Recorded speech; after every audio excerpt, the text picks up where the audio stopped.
So what I'll do is I'm gonna start the call. Starting call. Gonna mute. Going to bathroom. Then we're good to go. Feel free to talk about whatever. All right, cool. And then I will. How the fuck do you pop this shit out? Isn't there a way to pop out? Isn't there a way to pop this shit out? Am I a fucking moron? How the fuck do I do this as well? Yo, Buggy, how the fuck do you pop out your chat? Do you know how to do that? How do you pop out the voice? You know what I'm talking about? Pokey! Yeah, I'm here. How do you pop you got a screen? Huh? And there's like Yeah. dude, there's like an echo. I can't really concentrate. You sound like you have brain damage, bro. I'll say it. Yeah. Dude, there's echo. I can't fucking focus. Wait. That's okay, bro. You got this. How the fuck do you pop out chat, man? It used to not be like this. There was a fucking button. Hold up. Where? I linked something in the chat, man. This is how you pop it out. Just open the link. No, that's my Twitch chat, my Discord chat. Also, you're talking about the Discord. Yeah, okay. Moojin, I don't want to talk to you yet until I'm back from the bathroom because I don't want my first impression of you I don't want it to happen yet. I have to act like I haven't met you yet. It's very important. How the fuck do you pop out the Discord, man? Oh, I'm gonna lose my fucking mind. Wait, yo, am I stupid? Wait, what if I turn on video? Does that work? Oh, I can pop it out once I turn on video. Easy. Yeah, it does. All right, cool. All right, I'm gonna go to the bathroom, be right back, and then we're good to go. Cool. Hold up. Feel free to talk, guys. You don't have to, though, but I'll be right back in like 5 minutes. Hi, Brax. Yep. Tectone's a funny man. Oh, sweet, my phone's charging. Okay, we're good. To prevent the lag, chat. To prevent the lag, I'm gonna stream from my side because Twitch is like a. Oh shit! Wrong camera. Poke, are you streaming? Yeah, I'm streaming it right now, but like, I can't stream Tectone stream because like Twitch is this today, so I'm just gonna stream like the Discord itself. I feel you. Yeah. Okay, give me a sec.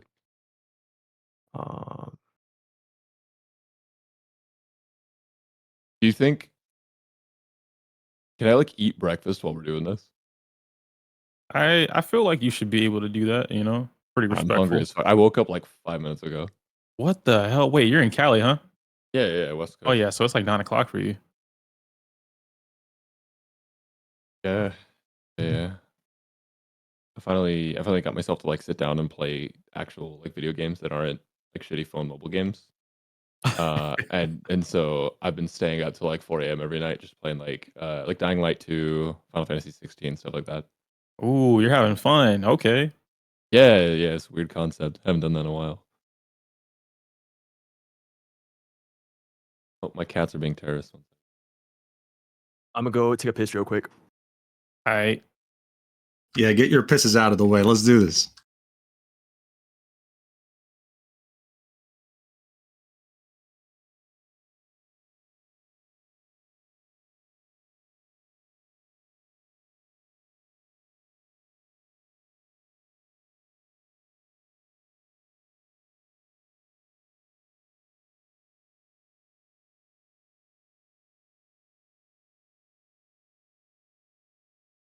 What up, pussies?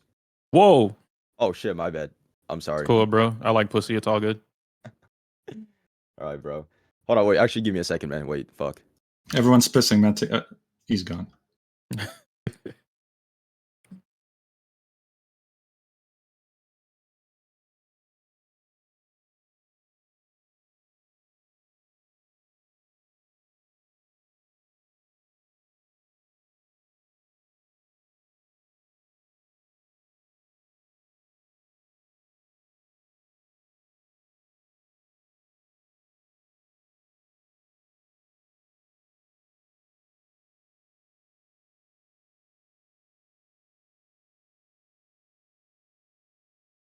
Huge moment for me, guys. Doing a face reveal. No need to like hype it up or anything. It's just me in my bedroom. Fuck, why is it mirrored? Oh no. It looks good on stream. That's great. So happy to be here, guys. I Nice. spammed Tectone with Fucking older women, background. and he invited me. Yeah. Picture on the wall, man. So happy to be here. God damn. Welcome, man. Welcome. It's my first Thank time you. here too, but I don't have a Tectone picture, you know. Best I Yeah, have is the Tectone plushie. Yeah, no, don't follow my lead, man. Yo, What's up? Yo. what the fuck is that back? Dude, it's my bedroom, man. This is a big moment for me. I'm face revealing. Bro, I don't want to look at that all stream. What the fuck, dude? Oh, hell no. What the fuck? I have to look at that every day, man. Oh. Hey, nice face, bro. What's up? Thank you, man. Is What's up? everyone taking a piss right now? Yeah. Or I'm not gonna. Oh, shit. I'm not gonna turn my cam yet. Then I'm gonna feel awkward. Is Brax here? No. Hi. What's up, asshole? What's up, asshole? Oh, wait. There you go. Actually, wait. No one else is in the room. My camera off. Oh shit. Well, since I'm not a beta son of a bitch, unlike you, I'll turn it on. What's up, man? Okay, buddy. Mm-hmm. Let's go. Face cam squad, baby. Bro. I don't want to be a bitch. Hold on. Actually, wait, no. There I we don't wanna, go. wait, hold on. Actually, I don't want to be on camera. All right, I don't want to. Damn, man. EO with the fucking flex setup, man. Holy moly. There's no flex here. What are you talking about, man? Hell yeah, man. 5K camera type shit. Shit. No way. No way. I think it's Anyone like 2K. here unfortunate enough to play FGO? No. Oh boy. I haven't fallen that deep yet. Okay, yo. FGO, you say? Just start banners out. Yo, Toho, can you fix your camera right now? I'm trying, man. I turned on my camera, but it's still freaking bugged. Tectone, this is a big moment for me, man. I'm doing a face reveal on your stream. No, you're not. Yes, I am. Look at my camera. Yeah, I see it, bro. I see it. Yo, Box, you turn your camera on or no? Yeah. Give me a second, man. All right, cool. Just a little shy right now. Yeah, Just a yeah, little yeah. timid. Yo, what up, yo? Yo. Brax, you got that shit on or no? Oh yeah, 1 second. Okay, cool. I think we might be missing no one. Wow, everybody's here on time. That's actually insane. All right, we'll wait for Poke to get in, then we'll fucking get into it. Keeping it 100% with you guys, I have a 2 hours and 23 minutes tops to do this episode. So if you guys something to say, fucking say it. We don't. This should be a good fucking group. If you got something to say, say it. If you want to know that you got something to say, feel free to put a finger up or a hand up, whatever the fuck you want to do. Signal me. I'll pick up on it. Cue you in. But yeah, we Yap Fest can't happen this episode, guys. I watched that fucking VOD, dude. The That was great crazy. yappening. Yeah, no, No, that it's fine. was really funny. Bless Solo's heart. Probably get him on a future episode, guys. A lot of people think that I'm never having him back on again, guys. We're gonna give Solo another chance. It's not this episode because I want to get new faces on and to Muujin, EO, and Toho. Thank you for being here for this. It's fucking dope. Hell yeah, man. All right, Thanks That for the was invite. Roku, yeah. yeah, just let me know when you're good to go, Toho, and then we'll get this shit started.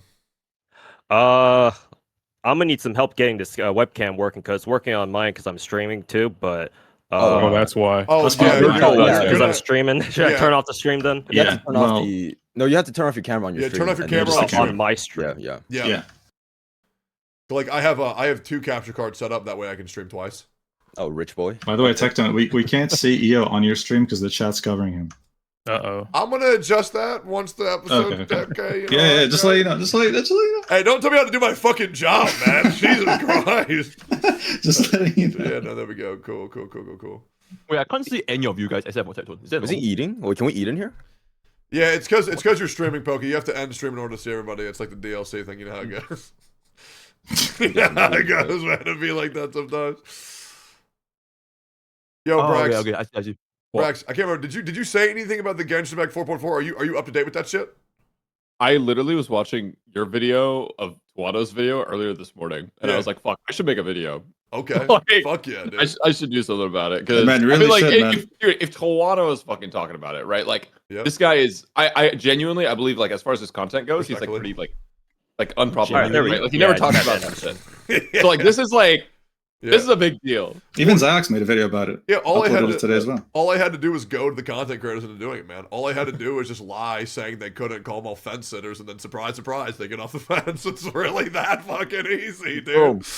Oh, dude, the amount of people who got butthurt for me calling them fence sitters was so funny, and I've never seen more people get off the fence so quickly than what I've seen in the past week. It's actually nuts. I think it's really good for the game, though. But It is, yeah. I don't want to get into that yet. Okay, we're spoiling ourselves. This is gonna be a very, very, very fun episode. Once again, just to let you guys know, you can literally talk about whatever the fuck you want to talk about. Say whatever the fuck you want to say. If you want to agree, agree. If you want to disagree, disagree. This isn't an echo chamber. This isn't a pussy hug box. Literally say whatever the fuck you want to say. If you think I'm stupid, say I'm fucking stupid. You know, just do what you want to do. I just want to have a good, productive conversation. I sent you guys the topic list. I'm going to start doing this so people can prepare better. But yeah, we're doing thoughts on Genshin 4.4, proper way to criticize Genshin. Context to that context, so you can get ahead of this. The context of that comment is Tawano made a comment and a clip to me saying that I criticize Genshin, but I do it in a destructive way. It's not the right way. And then he never told me what the right way was. Right? I feel that if you don't tell people the right way to do things, then there's no way for them to know. So if there is a right way, explain what the right way is to criticize Genshin Impact. If you disagree with that or agree with that, let me know. And then we're doing communication of players. How you feel that is from Genshin Impact side, Honkai Star Rail side, or maybe whatever gacha games that you play. I know, Toho, you've played gacha games, and I'm going to redo this when we start the video. You've been playing gacha games for fucking 1,000 years. I've seen your content before I even started streaming myself, so I know you've been here for a very fucking long time. So what you think about other companies, which I'm glad you're here, because you'll know other companies' perspective on communicating, all that shit, yada, yada. And then what do you consider drama? Context of that is I don't think that players criticizing a company is drama. I feel like that's just something that needs to happen. I wouldn't qualify it as drama. And then also Genshin Impact and the gacha games community perception of what drama is and how they think it's a bad thing, and like saying anything constructive criticism is considered negative, and if you suck the company's dick, that's fucking fine. Then thoughts on Wuthering Waves, you're going to play it. Thoughts on competition between gacha games, and then Honkai Star Rail Penacony to wrap it off on a nice little happy note, and then any other final thoughts. We're going to have 2 hours and 19 minutes. Is everybody ready? Let's go. Sure, let's go. Solid. Okay, cool. I'm going to cue you guys in. We're going to do introductions. I'm going to give everybody your name, and then you can give them a brief intro, and then we'll just fucking get this shit underway. And also, when you do your introduction, also say what socials you want people to check out. And yeah, that's it. Chat, be on your best behavior. Use tons of emotes. I'm very proud of you guys, okay? And chat, remember, I will be reading your comments the entire fucking time. It will also, okay, also big thing that you guys should do, have my chat open for this. It will avoid a lot of unnecessary shit. Like, for example, there was a unfortunate victim last week who did not have chat open. So when everybody was telling him to shut the fuck up, he never noticed. So if you just have my chat open, it'll help a lot. That way you don't feel, confused on what's going on here. All right, cool. Then let's get this shit going. Okay, in 3, 2, 1. Boys, welcome back to Gacha Cast episode, I don't remember. Feel free to like, comment, and subscribe to the video, and follow me at twitch.tv/Tectone if you want to be there live for the next episode. Today we're talking about a lot of good shit, and I wanted to get some new faces in for this episode, some new, some old. This is going to be a great one. This is going to be a hot, spicy one, and to be honest, there's a guy in the call who I have no idea how he feels about anything, so it's going to be pretty chaotic, I hope. But hopefully we have some differing opinions. Hopefully we can get somewhere fun, somewhere, truly productive, and we have a good talk about everything. So once again, I am joined by Box2. Box2, give yourself an intro to my boys on YouTube and Twitch. Hey, I don't need an intro, bro. They know who I am. You go on. Go on, bro. Out of curiosity, Box, I'm curious. I used to watch, I still watch your streams, actually. And I think you're doing a fucking awesome job on YouTube and Twitch. Was that actually a reason why you started content creation, or no? Yeah, even though it's kind of embarrassing, bro. Like, That's I don't know, so having you as like an inspiration kind of, I don't know, man. I don't want to publicly outright say, but you inspired me a little bit. Okay, here. Okay, who were your other inspirations, out of curiosity? Fuck, that's it, bro. That's sick, bro. I appreciate that. Oh, no. Respect.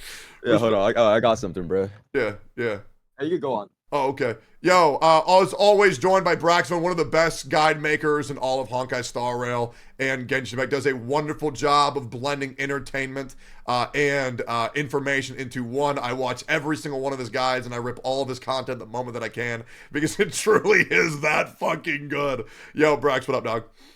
What's up, dude? Thanks for having me on again. It's always fun. Yeah, 100%. Joined for the first time ever, we have EO. Do you like going by EO? Yeah, EO's cool. Okay, give yourself an introduction to my boys here. I'm not gonna lie to you, bro. I don't know how to do that. I'm Okay. Yoku though. I started Genshin Okay. a while ago, stopped, and then we jumped into TOF and then Starro. So I'm doing Starro now. What'd you But think? big RPG fan. What'd you think of Tower of Fantasy? A lot of potential. Company super greedy and ruin the game. Yeah, I 1,000,000% agree. Did you see? We're not gonna be talking about this episode. Maybe we will a little bit later. Do you see that they're like remaking it? TOF.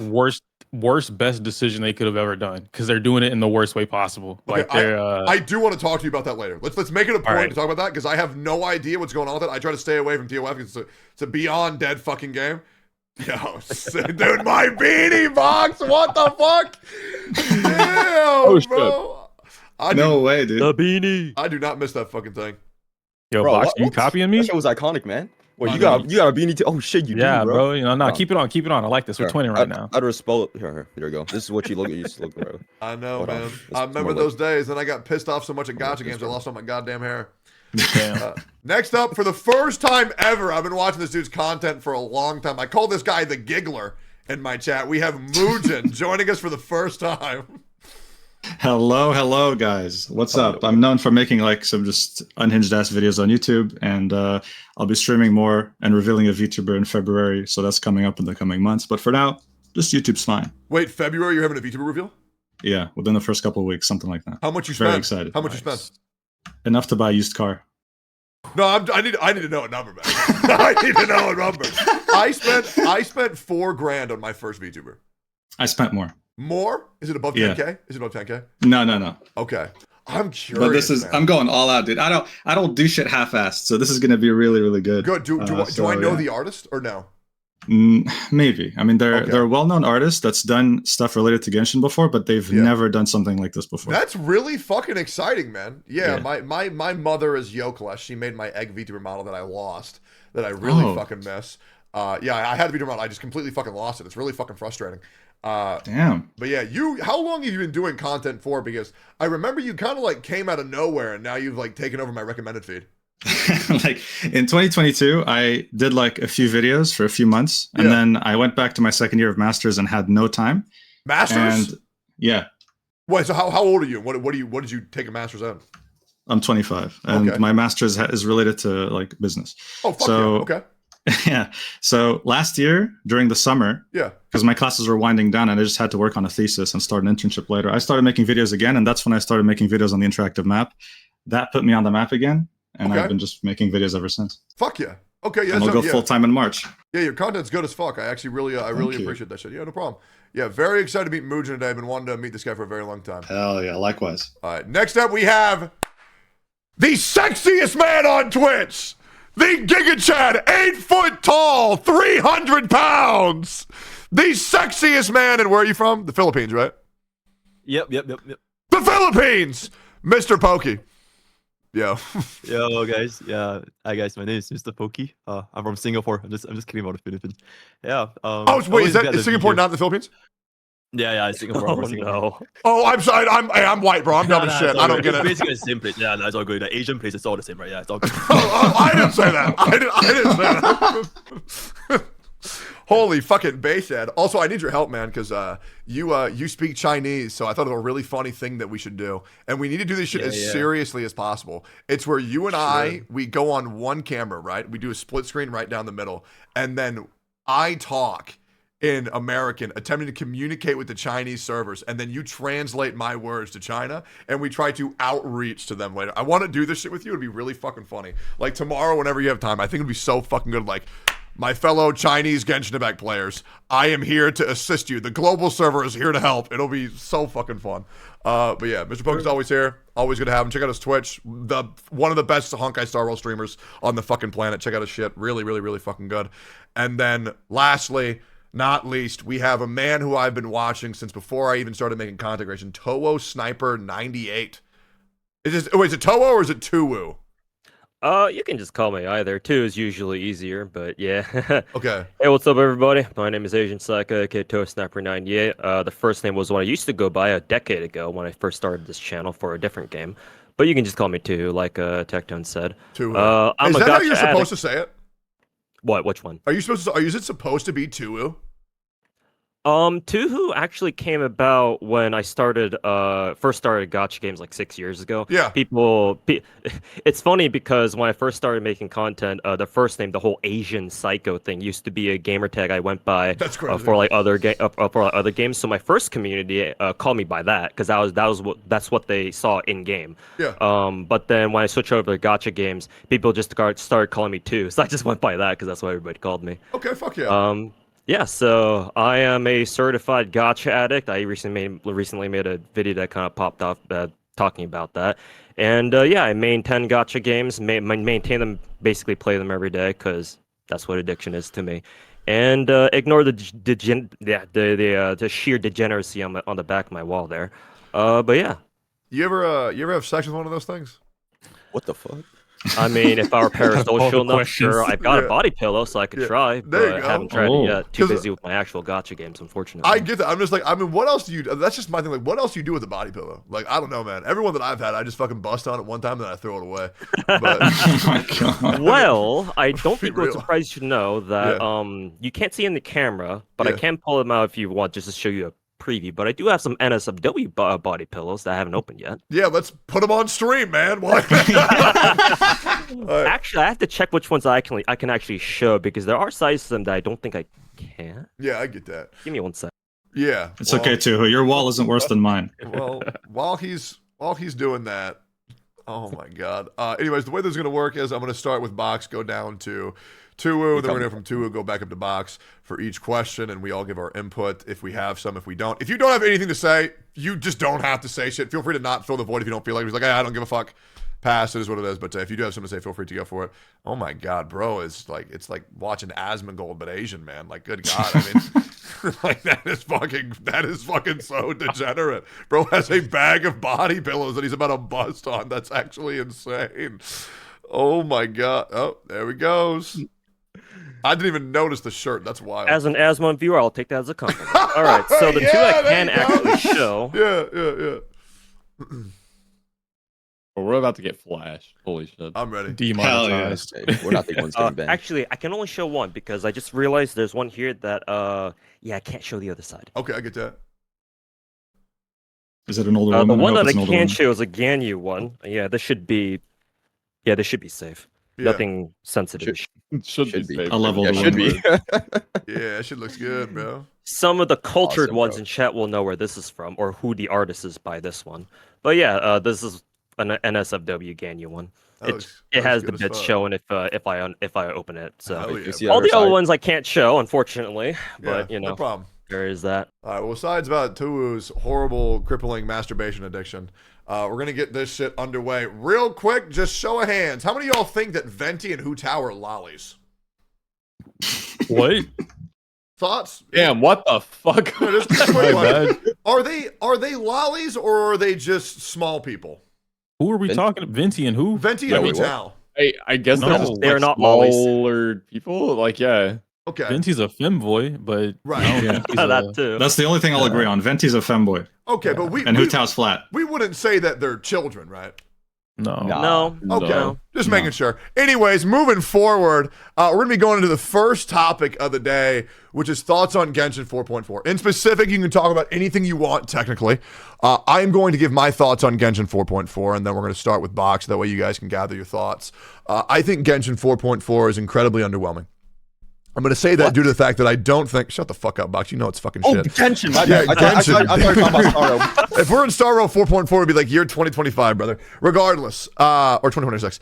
I don't think that characters should be considered new content personally, because free-to-play players cannot afford to get those. The new character, I think, actually looks pretty good. Her design's really, really growing on me. I feel like Lantern Rite Festival every year absolutely sucks fucking balls with just boring side quests after boring-ass side quests of fucking NPCs that nobody gives a fuck about. We have a bunch of events that are going to suck balls. I believe we have bumper cars, and then maybe there's a new zone. There's a slight upgrade to Liyue. I feel like it's incredibly fucking mid. I feel like the hate that Hoyoverse is getting for the rewards is justified, but that's not yet. Box, what do you think about Genshin Impact 4.4? Positives or negatives? Yeah, I didn't even watch the live stream, bro. I was just on a hate train. Okay. I'll be real with you, bro. I don't Holy fucking know what the days. fuck they did, man. Okay. I don't know what the fuck they did. I just heard that they gave like three free polls after saying like, oh, you know, thank you for all your loyalty. So you know, that enough is very bad, and we're getting it like every 10. We're getting like 10 polls every patch. So Well, it's actually, I don't know, man. It's actually a 20 poll for 2.0, which is insane. Oh yeah, sorry, my bad. It's Yeah. 20. Yo, Brax, since Box didn't watch that shit, do you have any thoughts on 4.4? Okay. Genshin is getting better at one thing and Yeah. then like not improving in like any other thing. I actually think the new character designs Yep. are all like getting better. Genuinely, like I feel like the playable characters are Mhm. all getting like better. They feel better to play. They're more fun. They're unique. Yep.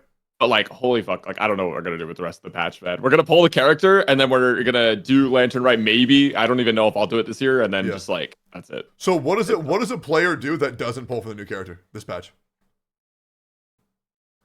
Like fucking Lantern Rite. That's it. Like or if you're not burnt out on exploration after like 4 years, then like the new zone.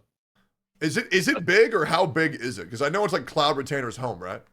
It's actually like as far as the extra expansions go, it's pretty sizable. It's not like it's not huge, but it's bigger than the other ones. So I would definitely agree with you, and that's actually a viewpoint that I haven't really thought of before. So I'm actually glad you said that. I actually do think Genshin Impact characters are getting more fun to play as well. I think Nervulette.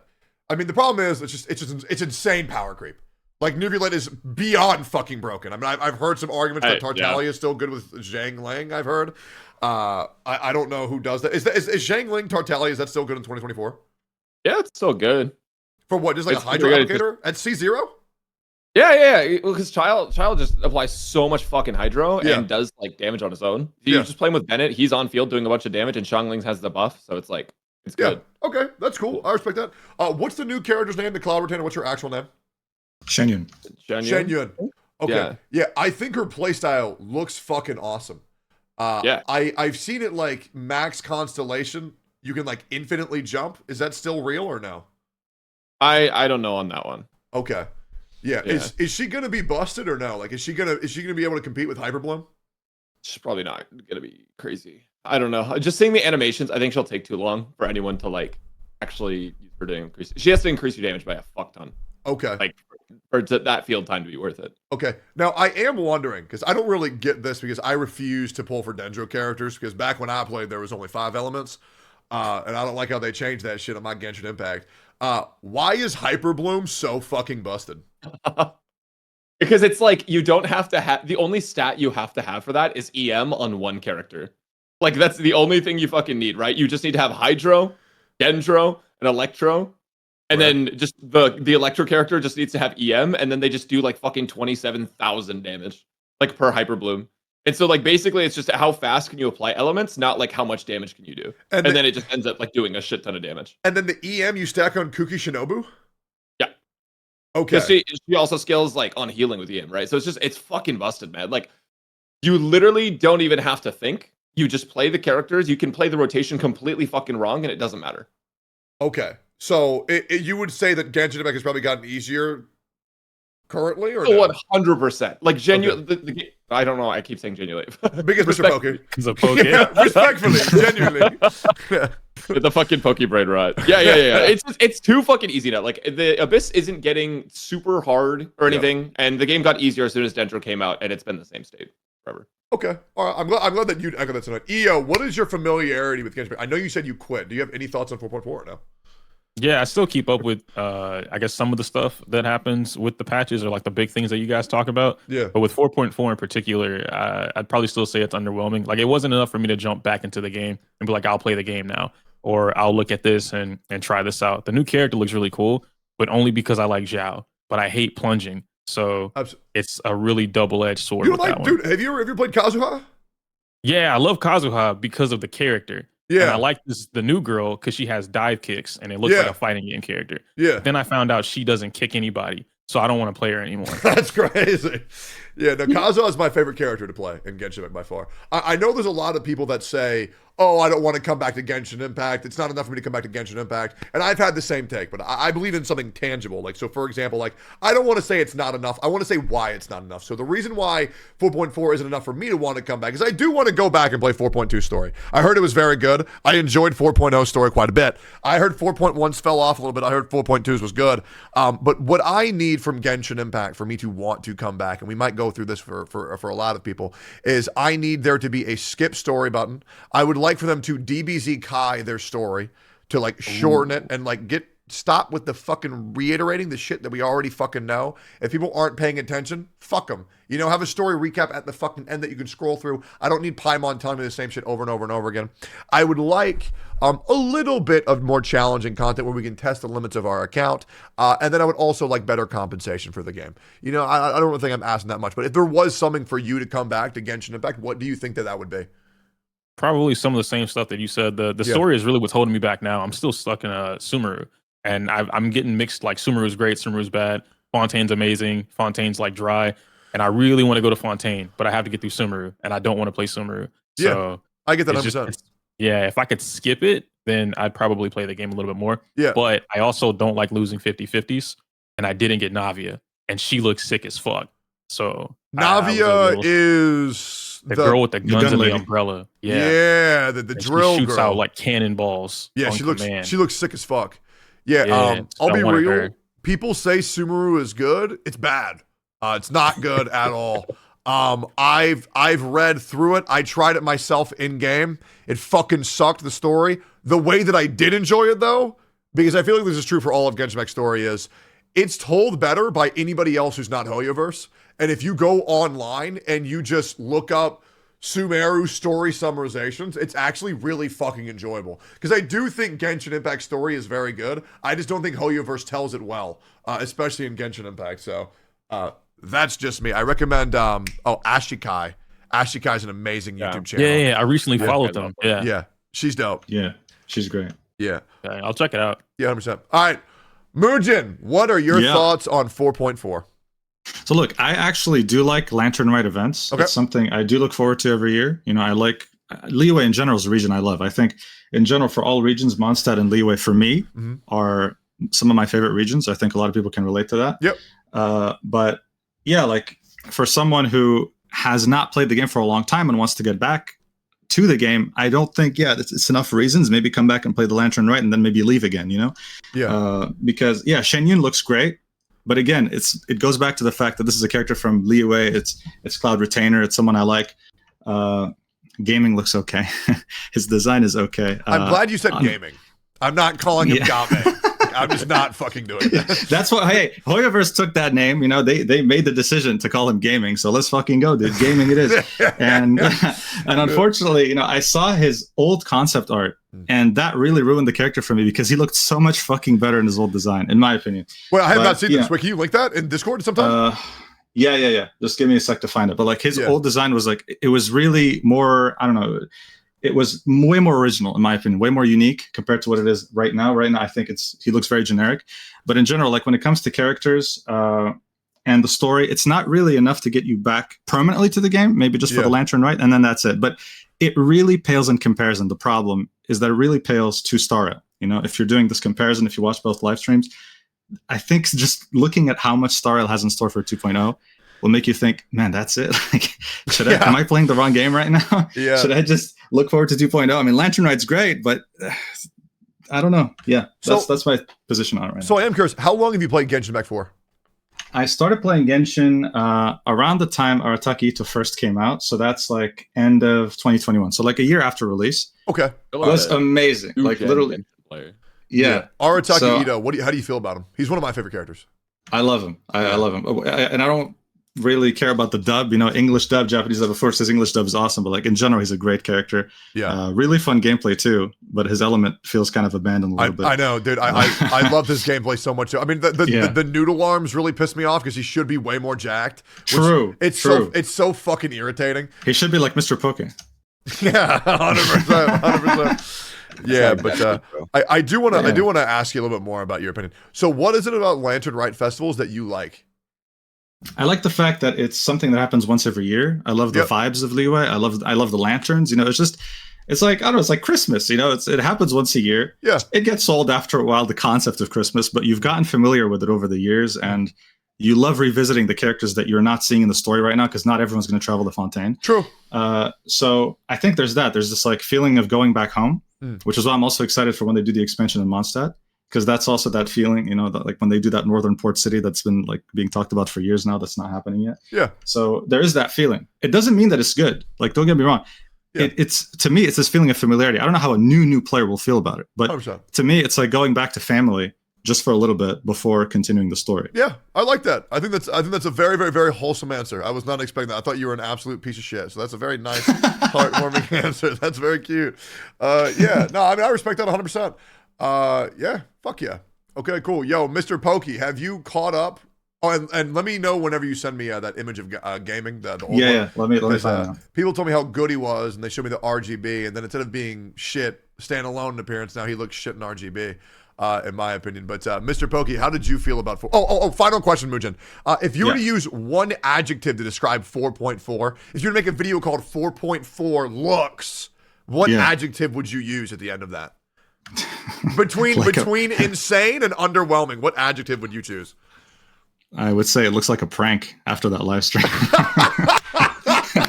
I just released a video on it today, dude. And yeah, like when I first saw that, I was like, what? Like, how tone deaf of a comment this is. Like, I mentioned how you have a production team, people behind the camera, people writing scripts, people sitting down reading the script. No one out of everyone here thought this sentence sounds fucking terrible. Like, hey guys, thanks for your support. Here's 3 intertwined face. Now fuck off. It's like, what? Yeah, it sounds like a prank. That's so fucking funny. Shout out to Dora. April Fools. Yo, Mr. Pokey, how'd you feel about 4.4? Have you caught up to date with that at all, or you don't really give a fuck?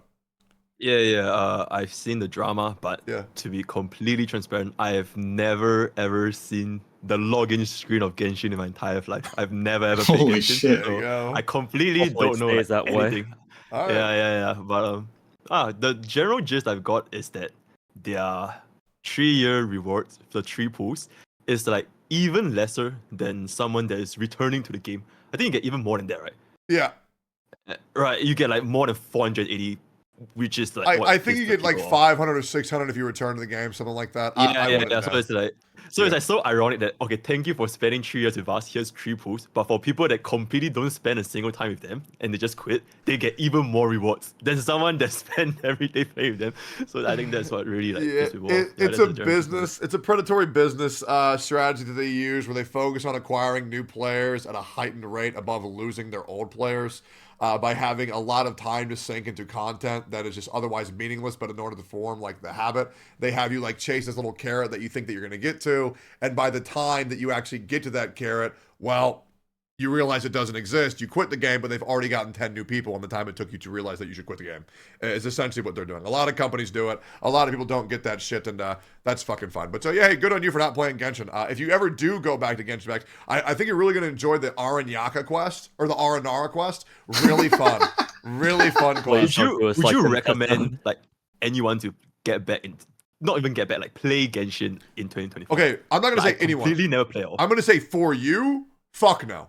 Because you have a job, you run a channel, you don't have enough time. Like, you just do not have enough time. Unless you're going to make content for it, absolutely fucking not. There's just better shit. Once again, respect to anybody who still enjoys the game.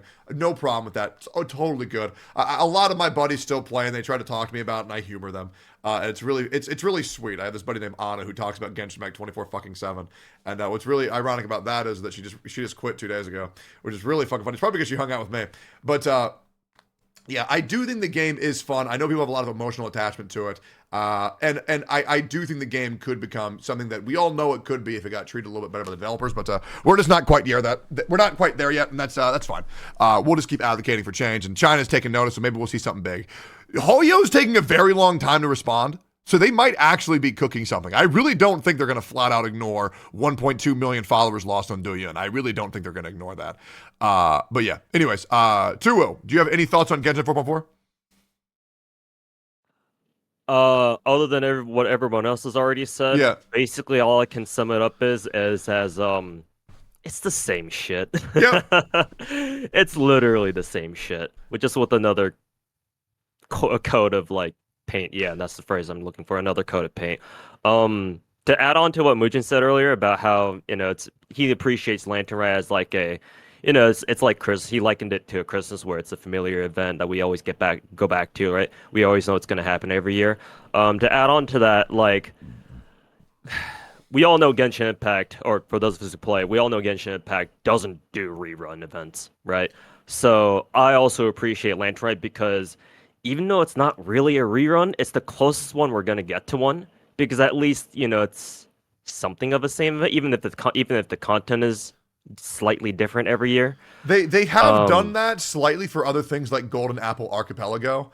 And for like the big events, like once we go to the islands, now we go to the islands, and they're a little bit different, and Clay has a different part of the story. So they do kind of do rerun events. Yeah, except well, with Golden Archipelago, I think last summer event wasn't that, right? It was the one with like Kaya, and we were at it was like supposed to be part of like Sumedalore or something like that. So like I get where you're coming from with the Golden Archipelago one. So it was kind of like a rerun, like the 2 years that we had it. Mhm. But unless they bring it back this year, we'll have to see. But it's not really like a rerun to me. Actually, maybe it is. It's just that the point I wanted to make with Lantern Ray is that it is a recurring event, so that's kind of nice to see. Because again, it's not like we have a lot of other events that they decide to bring back. But that's really about it. Okay. It's like I said, just the same shit over and over again. And again, everybody's kind of already alluded to this, but they haven't really improved much. Like, there's really nothing more I can say. Everybody else has kind of covered it clean. You're all good. All right, let's move forward to the next topic then. By the way, the concept art's in the chat. Oh yeah, I saw it. I'm gonna show that. Actually, I'll show that real quick. Good. Yo, boys, if you want to see some of the alleged original designs for gaming, I actually think he looks really fucking awesome here. Actually, he looks like such a piece of shit.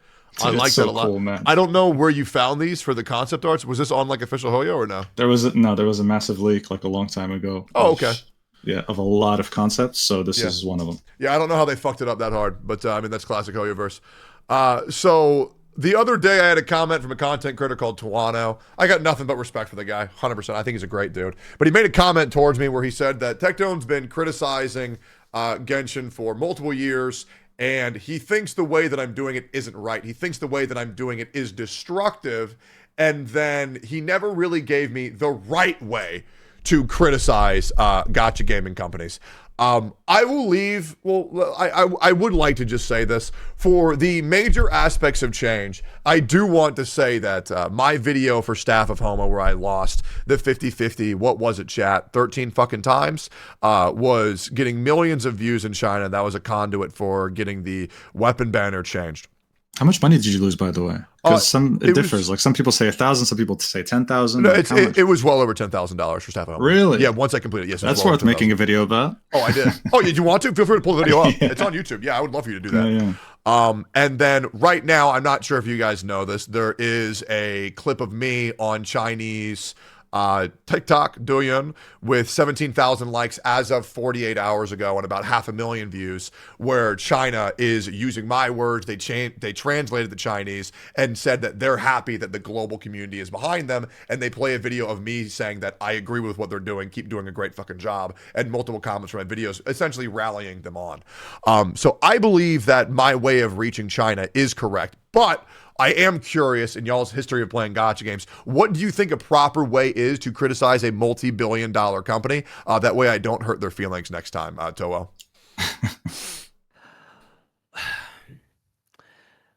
So normally, Yep. in my opinion, with just come across like a lot of different gachas,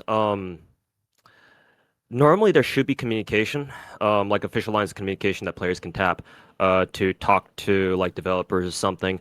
The issue with Genshin is that because it's such a huge game, there is virtually no feasible way for players to really like access the developers in any meaningful way. For sure, the foreign overseas players ain't gonna do shit. That at least that's my personal opinion. Yep. There, some of you guys may disagree, but yeah, I don't think there's really any way for anybody living outside of China to like make a meaningful impression on the developers. I feel like to that point, I feel like the only way to communicate with developers is the global players to essentially provoke or get in communication with the CN players and have them do something. Because I 1,000,000% agree, CN's opinion is the only thing that matters to this company.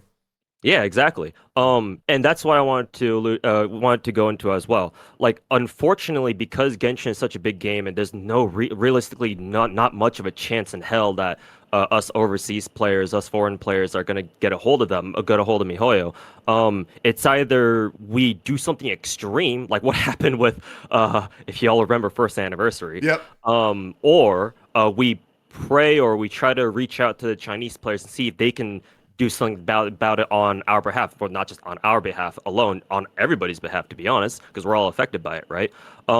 Unfortunately, as much as I don't want that to be the case, for us to have to go to such extremes, what other way is there?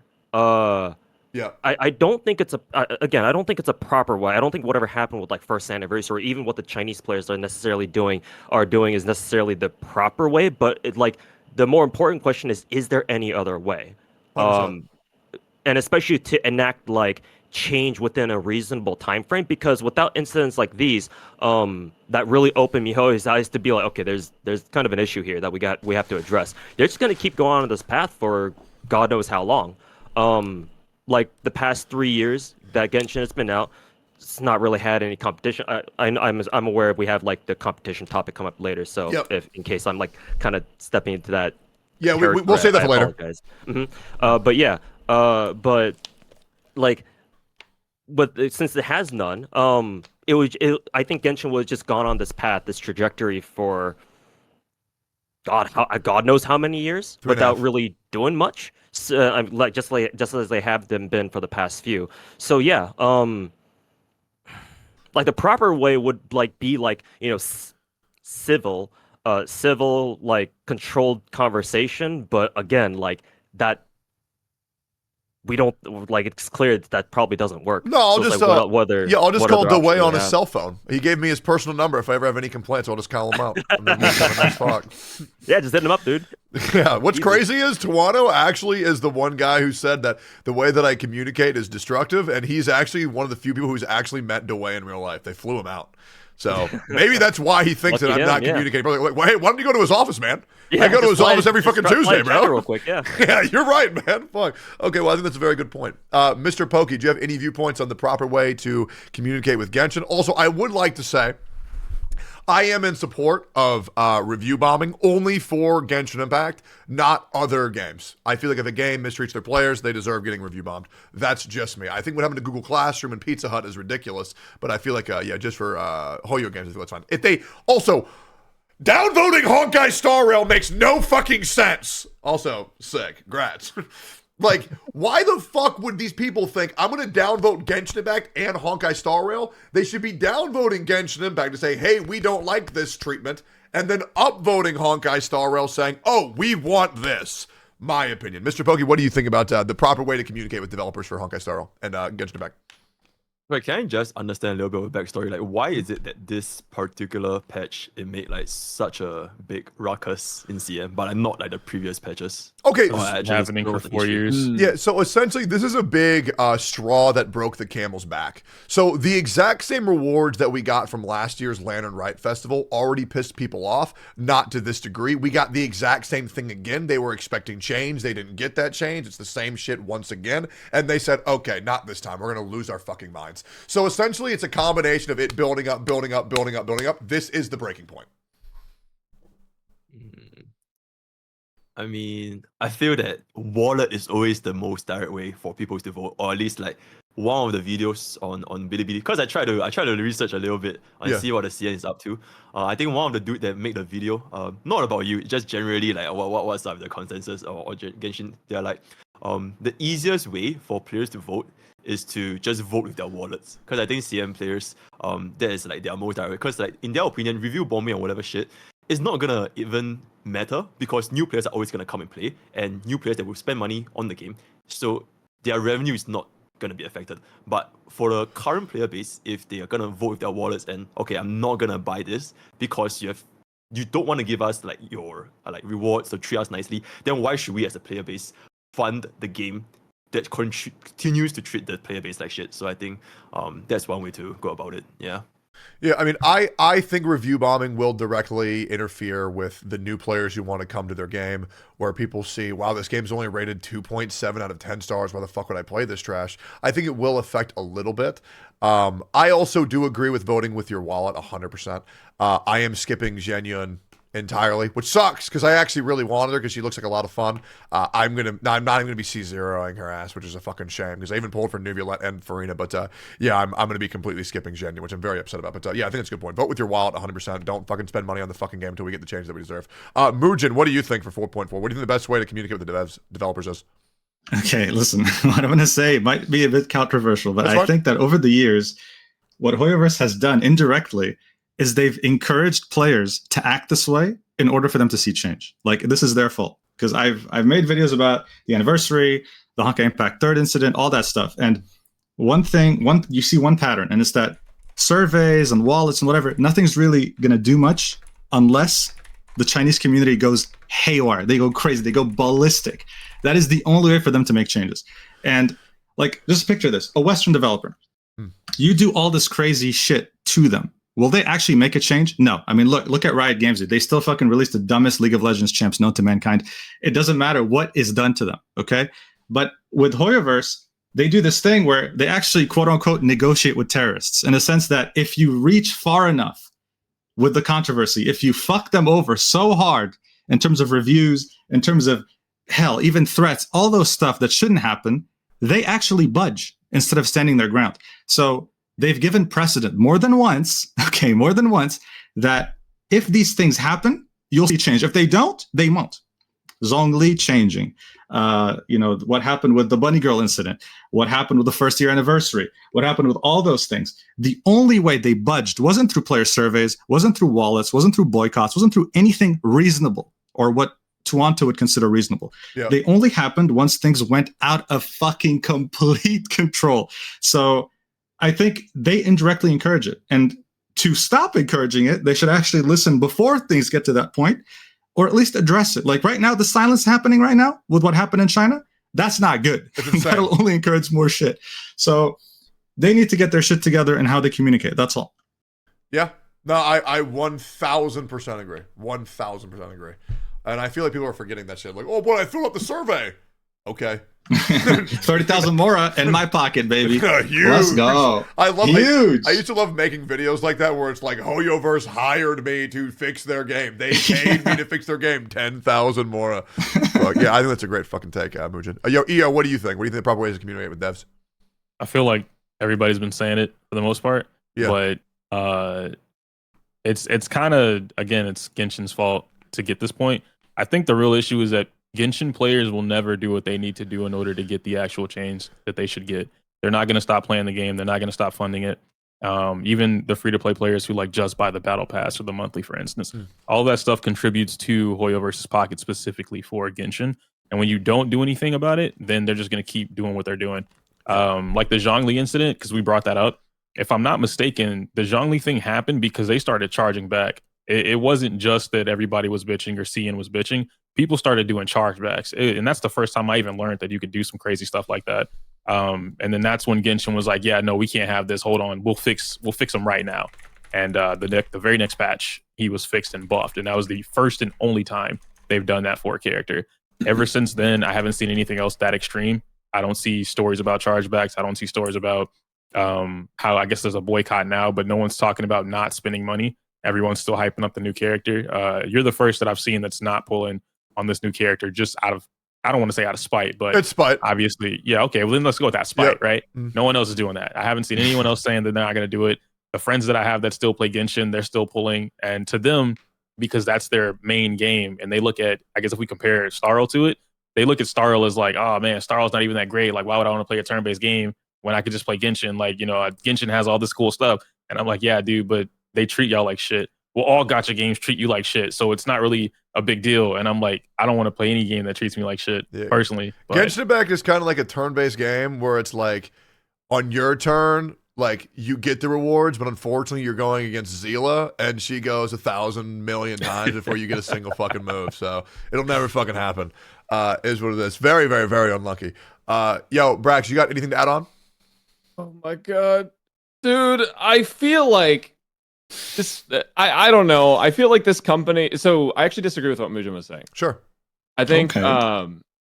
I think you're right that like they have shown this pattern of like budging, but I actually feel like they budge less than like so many other fucking companies. I feel like so many live service games, it's become normal for live service to get feedback from players and implement it. And there are some like AAA giants that don't give a fuck about the players, Like Nintendo. but yeah. But also their situation is like a little bit different, right? Because they're just like they're off doing their own thing and they don't have to listen to fucking anyone because people are gonna buy their game anyways. I think that's the same thing as Genshin right now. Is like people are gonna buy the fucking character anyways. There's so many people that are upset about this, but the majority of people don't even fucking log on to Twitter to talk about Genshin. How are they gonna know what's happening in Genshin on Twitter or in CN and shit like that? So I feel like those people are gonna vote with their wallets. So to make that change, what I do agree with is that we do have to be very fucking loud. Yeah. Like extremely fucking loud. The CN player base has been the only one really able to affect change, but I do think, you know, the one thing that bothers me about this is like, you see so many people saying like, yeah, well, Star Rail got this, and like, why can't Genshin have this? And then other people use that as like the fact that Star Rail is a turn-based game as a scapegoat. They're like, oh yeah, well that's a turn-based game. That game's shit. Yeah, it's So, like, of turn-based, course so they're gonna that's use why this. they get more polls. What the Yeah, fuck does that like- even mean? That shit doesn't make any sense to me because I wanna see them when Wuthering Waves comes out and does everything fucking better than Genshin in terms of like player interactivity and like giving the community like rewards and things, shit like that Genshin's like, you know, dropped the ball on. When that happens and it's a game that's like as good or better than Genshin, what are they gonna say to it? Because they've been using Star Rail's turn-based. What happens when there's a game that actually competes with Genshin that does the same fucking thing? Those people aren't gonna be able to say the world's anything. gray. Yeah, you know what they'll say? You know what they'll say? Yeah, well, I just think you're being really toxic and you're hurting my feelings is exactly what they're gonna fucking say. okay? Genshin players talking about toxicity, huh? I know. Imagine that shit, bro. Holy fuck. Yeah. Well, I think that's a good little tack on there. Yo, Box, you got anything to tack on there? Yeah, we just gotta keep hating, man. Like, I think. Yeah. Yeah. You just want to drop farm, bro. I'm here for a more noble reason, okay? Yeah. I'm trying to change the game. Yeah. So, look, this is a very stubborn company, right? They almost never show change. I think the only time, the only time they actually wanted to show change was when, I think that one dude tried to assassinate the CEO. So, well, not that I'm saying that we should like assassinate people. That's damn, that's crazy, bro. Well, we just gotta keep hating. All right, we just gotta keep hating. Keep on being loud. Get a review bomb. Don't assassinate. Well, what the fuck? Yo, That's wild. This guy's got low tier god plugins. What the fuck? Yeah. But yeah, just I don't know. Just keep on boycotting. Spend no money in the game because the game's shit anyways, and polls cost too much money. And I think it's pretty easy. I think if we go like even one patch without spending polls, I think that it would of course like make them change something. But there's just way too many people who probably won't be on board to train. So I don't know, man. We just gotta keep making videos and shit like that. Yeah. Keep on posting about it. Yeah. Yeah. Okay. Well, moving forward, I want to take you guys back about 4 years ago. I used to play this game called Arc Knights. Arc Knights. I remember this one. Tectone lore. Yeah, one of the worst communities I've ever met. Arc Knights Enfield's coming out soon. Thank God, it looks so fucking bad. It's unbelievable. But that's just my opinion. I know EO, you like that quite a bit. You feel free to talk about that when we get to you 100%. Actually, but yeah, how do you feel about Enfield, EO? Go ahead. Enfield looks boring to me, and Thank God. Okay, never mind. Yeah. I thought you liked it. I don't like it. Yeah. Like that shit is wild. That shit is. Yeah, I like Xenoverse, or fuck, not Xenoverse, Xenoblade. I love Xenoblade. It mean looked like Xenoblade. Oh, Xenoblade. Yeah. Yeah, and I was like, that looks cool. But then when I actually played it, I was like, I can't play this. And then I think I saw maybe I saw some streamers and whatnot playing the game, obviously, and they were like 8 or 10 hours deep before they got to like the big boss fight. And I'm like, I'm not playing 8 hours. Like that was worse than Zenless for me. I was like, I can't do that. Do you know how long I lasted? 20 minutes. Yep. It was 27 I'm good. minutes, and I was like, I just fucking can't, bro. I mean, the fact that there's not even a fucking dodge button is insane to me.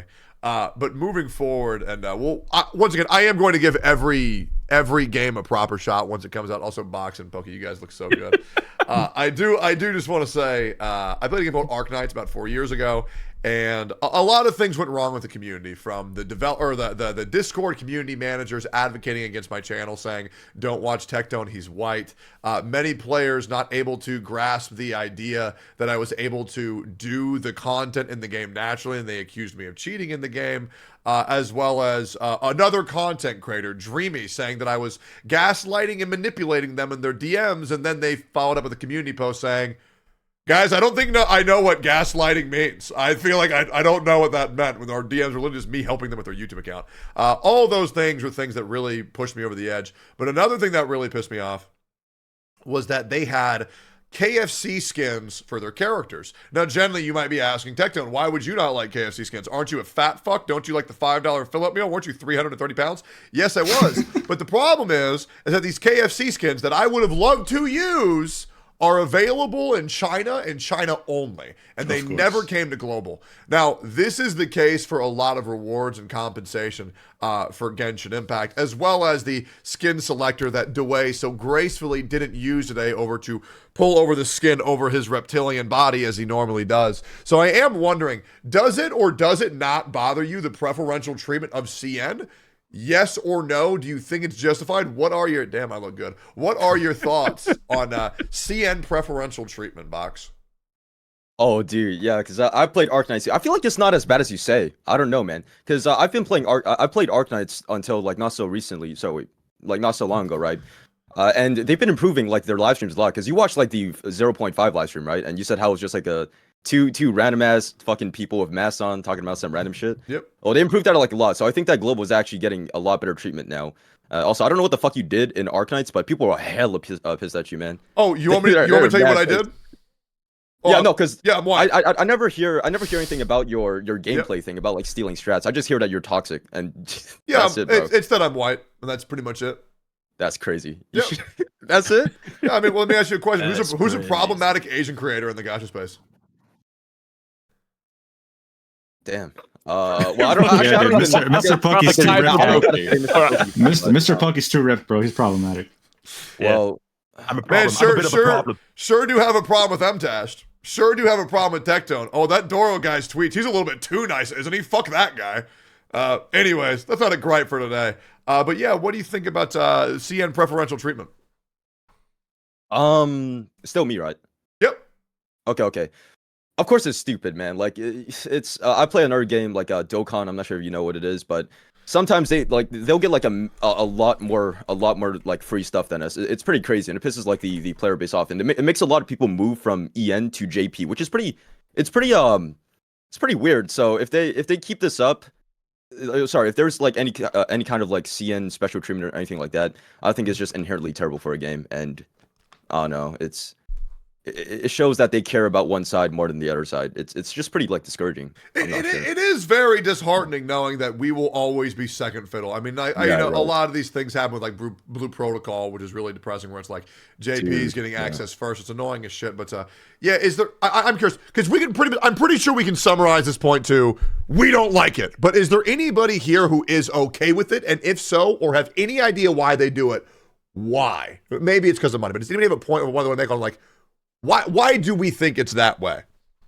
I think it's and I don't want to say this in like super confidence, which normally I do, but I'm pretty positive CN spends money a lot. And then the global side of things is typically they might be leaning towards the free to play. Like obviously we spend money on things, but in terms of if we're comparing it, who spends more money and more consistently, if I'm not mistaken, CN's the one that has the whales. And so when you have one side of things that are constantly giving you money, of course you're gonna, like, oh yeah, you guys want this new skin or you want this treatment, whatever, and because you're giving us the money for the game. Whereas the other side is like, you guys are free to play. We don't not care about you, but you're also not feeding our pockets. So that's how I would look at it. I don't think it's I don't necessarily agree with it, but I think that would be the only reason I could think of as to why they would do that. I think CN definitely has a more pay to win culture being okay. I know Westerners have a big problem against pay to win. I know China has a big issue with it, generally because people in China just work more, so they have less time to fucking mindlessly grind games, like a lot of Westerners do. But I am curious what you think is like. I mean, obviously, surely you understand that like all it would take them to do is, oh, this thing's already in the CN server.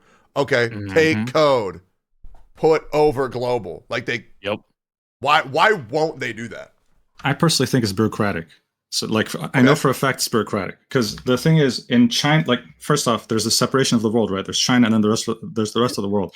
In China, the way partnerships work is completely different from global, which is why they had to make their own global brand. They had to make Hoyoverse, and they're still setting it up. You know, this was a recent thing. So I know for a fact in China, when you want to do a partnership, like let's say plushies, the plushie company will come up with the concept, will come up with the design, will come up with everything, and they'll come pitch it to you as a company, say, hey, do you approve? You say yes, great, everything works.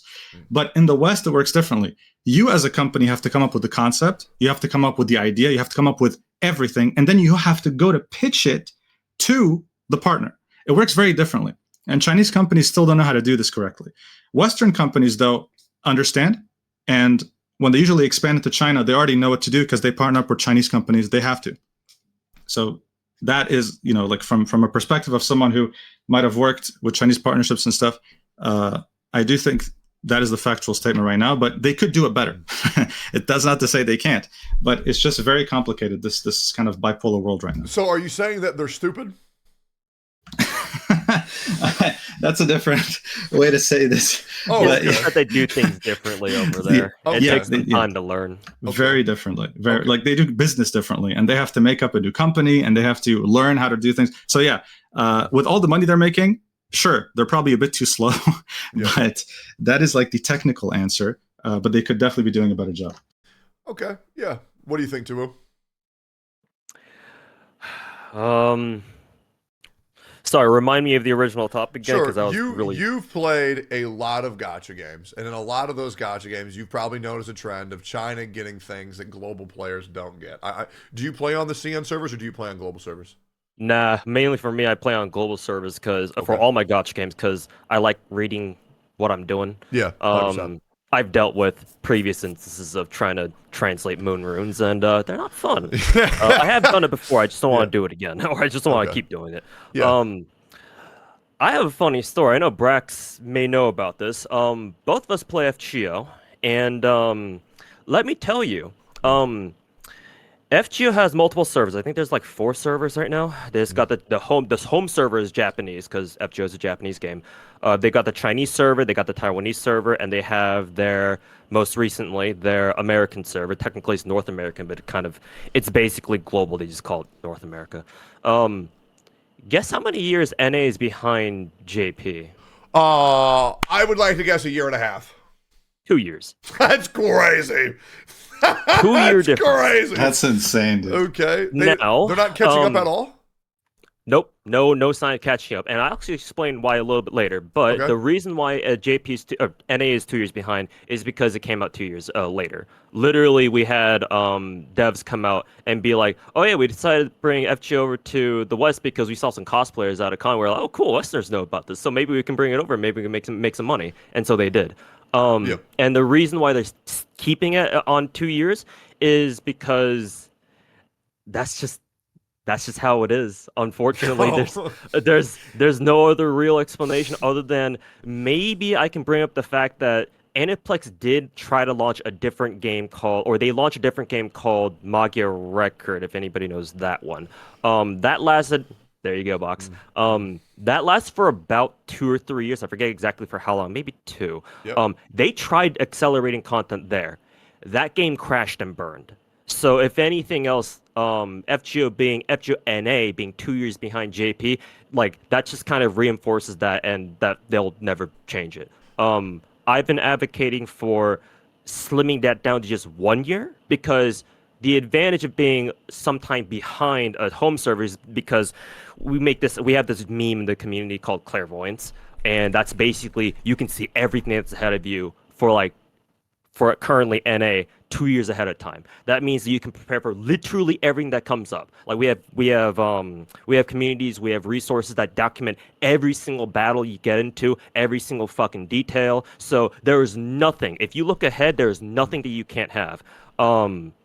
That being said, 2 years is a little bit much. I would like to see it shrunk down to just 1 year. So Yeah, you see 100%. something happen on JP. Okay, as an NA player, okay, I'll have that a year from now, and just wait a year, prepare for it, and boom. If you've prepared adequately, you should have what you get. You should have what you want. I think that's a fair trade-off for being behind in content, just being able to see everything ahead of time. Yeah. But like, even though that's not technically like preferential treatment, it's just kind of how things are. In a way, I wouldn't blame people for seeing that as like, oh, JP gets everything because that's just kind of how it is. That's sure. actually how it is for basically all Gacha games, because all the Gacha games that I play are Asian, right? Some of them are actually, one of them is Japanese, that's FGO. Two of them are Korean. Everything else is Chinese. Like, it's just how things are here. These developers will always prioritize their home audiences no matter what. It's just how it is. I mean, to be fair, you could say the same thing about, Western developers, right? With, Western games and Western games having overseas, audiences. Like I know in Blizzard's example, like some time ago, they shut down the Japanese servers, like StarCraft 2, for example, and the Japanese players are kind of pissed off about that. But in this case, since we're talking about Gacha games, and at least all my Gacha games are being managed by Asians, they're going to focus on their home audiences because they're the what really closest to them. sucks? Yeah, what? I was developing a Gacha game about Really? a year ago, and then a guy who I was working on it with, I'm no longer allowed to talk to for reasons Oh, no. that my chat knows about. And that fell through, so that really fucking sucked, but it is what it is. I don't want to give up on that dream, but I am going to have to restart from scratch if I ever do want to make that a reality again. Truly a fucking shame. Box, I noticed you had something to say? Oh yeah, I was just gonna ask, do the FGO players care about like the 2-year gap or not? Some of us do. Whenever I stream FGO every now and then, like, actually not just every now and then, pretty frequently I'll have people come to me like, hey, come in and ask me, hey, what do you think about us being 2 years behind? I'll answer them like, it is what it is. It sucks, but at least we have 2 years of content, 2 years time to prepare for whatever we want. But I'd like to see it shrunk down to just one. I think one is the fairest it can be, and without blowing the server in the process, trying to content accelerate everything. I don't think anybody's advocating that having a server ahead of another server is preferential treatment. It's mainly just like, if this server gets these skins, why doesn't our server get these skins? Yeah. And also, I know there is the argument of that's just how it is, but I mean, let's think about how America was 300 years ago. There were certain things that, hey man, we just do that here that aren't exactly that Let's just good have a tea these party, days. Let's toss a couple boxes of tea into the harbor, Yeah. Be like, Hold on, Tecno, bro. what's up? How mad were people about the KFC skins in Arknights? Because I know you were mad, but like, what about everyone else? Because I feel like it's not that big of a deal. Just me, to be honest. Oh, no, yeah, it wasn't. I mean, once again, it was okay. kind of just like the everyone's wrong but me thing. I just feel like it's bullshit, where I was just saying, why the fuck would anybody be okay with they get this shit and we don't? Like, I wanted you to imagine this. Imagine if a skin came out for Honkai Star Rail where it was Cum Dumpster Kafka, and in the skin, you unlock the ability to get gangbanged by 5 other dudes with like full bukkake animations, but it was CN only. I'm like, okay. And then I'm moving to China. Yeah, it's like, well, what the fuck, man? Like, okay, it is what it is. Regardless, I don't want to say this topic for too long. I do want to move forward a little bit. I want to get into the real meat and potatoes that I'm really excited to talk about, because I do feel like everybody here is going to have something to add on to this topic. A little bit of backstory for me. The reason I started Genshin Impact was because of this game called Blue Protocol. I have been following it for well over 4 or 5 years, and update after update, it becomes a worse game. I've given up on it. They're killing that game. Yep, it's pretty much fucking over. I'm not gonna lie. I've lost all fucking hope. But now I have a new game on the horizon I'm very excited about. The Waves, they've been wuthered, and the game looks very fucking good. For me, a longtime Monster Hunter World and Monster Hunter Rise fan, as well as a Dark Souls enthusiast and Sekiro enjoyer, which I will go back to and beat eventually, chat. Also, while you're here, guys, follow the stream and follow everybody here. Check out their socials. Mods, go ahead and link those. Appreciate the fuck out of y'all. I'm excited for Wuthering Waves. I don't want to tell you guys why I am. I want to hear y'all's. Unfiltered thoughts. Do you think it's good? Do you think it's bad? What looks good? What looks bad? Thoughts and concerns. We have tons of time to talk about this, so take your fucking time. Box, what are your thoughts on Wuthering Waves? Dude, I used to be such a hater for that game. I thought, when everyone was calling it like the Genshin killer, I was like, there's no way, man. Because like the beta footage or like the footage back then, it just looked so bad. But then the changes they've made, like the devs actually listen. I've heard is it true that they've reworked 90% of the story? Yep. Because Hell yeah. Genshin like it? Yep. That's insane, dude. Dude, that's a company that's gonna treat you good, unlike Genshin Impact. So I'm excited for that as well. The boss fights too, man. I appreciate how they're like making it hard. That like making it hard is also making it niche too, right? So they don't really care about, well, I don't know, man. Just like the just harder boss fights. I feel like they're just a lot more enjoyable. Yeah, so much more. So there is a way to do them casually, and there is a way to do them there is. hardcore. So there will be Okay, something okay. for both type of players. Oh damn, what the fuck? Yeah. That's crazy. This is pretty off topic, but what do y'all think about like the character designs? Because I feel like character designs are pretty. Oh, no, you can't ask that. You say what Oh, I you can't? think, and then we'll get Oh, everybody okay. else. All right. Yeah. Oh fuck. Yeah, I think they suck ass, bro. He wanted some safety before he said it. Okay. All right. So what about them don't you like? They're just kind of bland. I feel like they all have like the same color palette or something, but something is just it's not clicking with me. And I feel like that's kind of like it's very important for a gacha game to have good character designs, because you're not gonna pull on an ugly ass fat bald motherfucker, right? So Why not? I'm not Tectone out here catching just not, bro. strays. Dude, I promise you, if they drop a banner like that, nobody's gonna summon it. But Okay. I don't know, the characters just don't look that appealing to me in terms of like a gacha game. So I'm concerned about that. But everything else looks really good though, man. And like the fact that they're willing to listen to player feedback is amazing. And I signed up for their beta test, and I hope I get in as a content creator. Yeah, for sure, I'm gonna be. Yeah, I'm gonna be talking real. too much shit. I hope you don't get in. Just being 100%. Because if you don't Oh, support okay, everything all right. about Wuthering Waves, how fucking dare you? Their character No. designs are amazing. No, Okay. it's because you're racist, bro. You call Yeah. gaming gaming. Yeah, I am. All right, Oh, yo, Brox. okay, awesome. Yo, Brox, what are your thoughts on Wuthering Waves? Bro, I think it might be the first good open world anime game.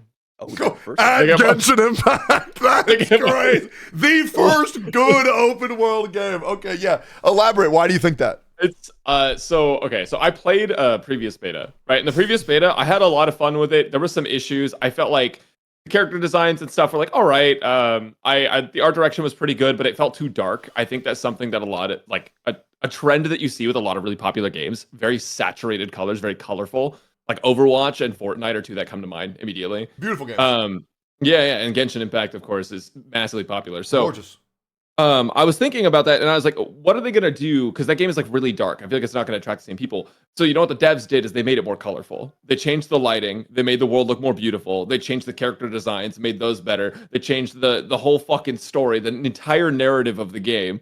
Like they really care about this game, and they really fucking want it to succeed, right? And I think that passion from devs is what's missing from almost every single live service game nowadays. And I feel like if you can get a live service game with devs that like really care about it, that are super passionate about it, like I talk about FF14 all the goddamn time, but like people, they fucking love that game, right? The devs care about it a lot, put everything into it. That's how you make a good fucking game. And I think the only thing I'm worried about for Wuthering is maybe it'll be a little tedious to farm, right? Because if you're doing like all these like complex combat mechanics, everything is like full effort. You have like these sick as fuck combos, and optimizing is something you have to like genuinely learn and think about.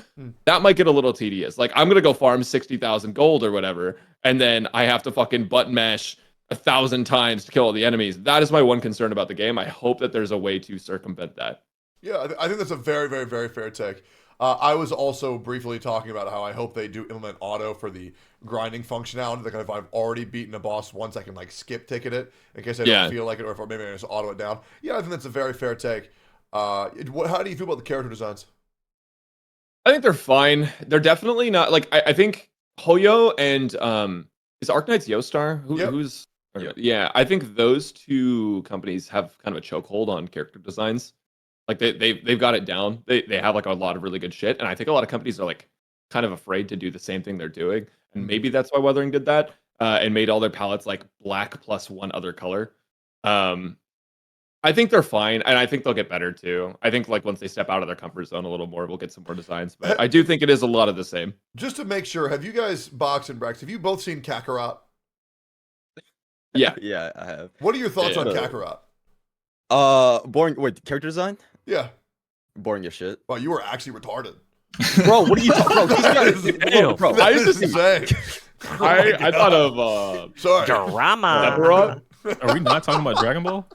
No, No, it's Kakarot like- from Oh no, Wuthering yeah, Waves. Kakarot is an they- actual character. They named him shit, hold on, Kakarot for let me some look at reason. this. Bro, What do you like about his design, bro? Hold on. He looks looks fucking sick. fucking awesome. Dude, he's just Yeah. some dude in a black coat. It's fucking Sephiroth with the JoJo stand.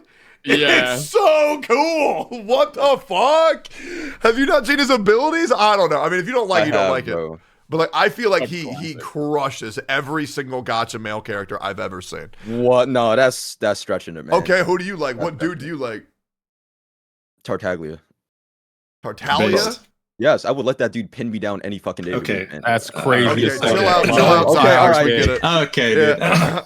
So, I mean, Tartaglia looks okay. I mean, I used to like it's just like a dude in a goofy suit with orange hair. Like, Goofy suit.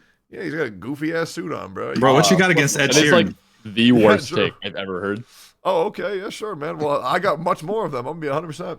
Yeah. No, I no, just- no, it's my child. That's what I was talking about. Oh, yeah. Child just looks fucking terrible in comparison to Sephiroth, but, sorry, Kakarot. That's insane. terrible, Hey, bro. hey, you live over there. EO, what do you No. think about Wuthering Waves, man? Are you going to cover it or no? I don't know how to cover it. I'm not gonna lie to you, Chief. So that is a new content creator fear of mine. Why? Which is Hold on. rare. Let's talk about this. What are you worried about? building my channel based off of primarily Starro or Hoyoverse. I have no idea if I should make a whole different channel for Wuthering Waves Nope. or if I should just put the two of them on one channel. Same channel. Put them on one channel. Okay. Absolutely, because they're tied together, and the reason why they're tied together is because the Wuthering Waves now has the Hoyoverse's audience attention, because all of the people who are upset with Genshin are looking towards Wuthering Waves, so the audiences are the same one. The biggest advertisement for Wuthering Waves is the mistreatment of Genshin Impact, so they will cross over. So you should cover it on your main channel. Okay. I get started on that then. There you go.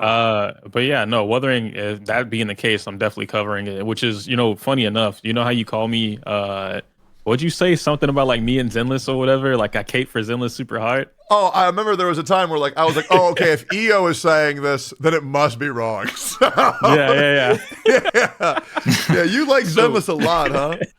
I do, Yeah. but unfortunately, Yeah. for me at least, maybe not for everybody else, my interest in Zenless since I've seen Wuthering Waves and like the CBT2 and the dev stream has gone down by 99%.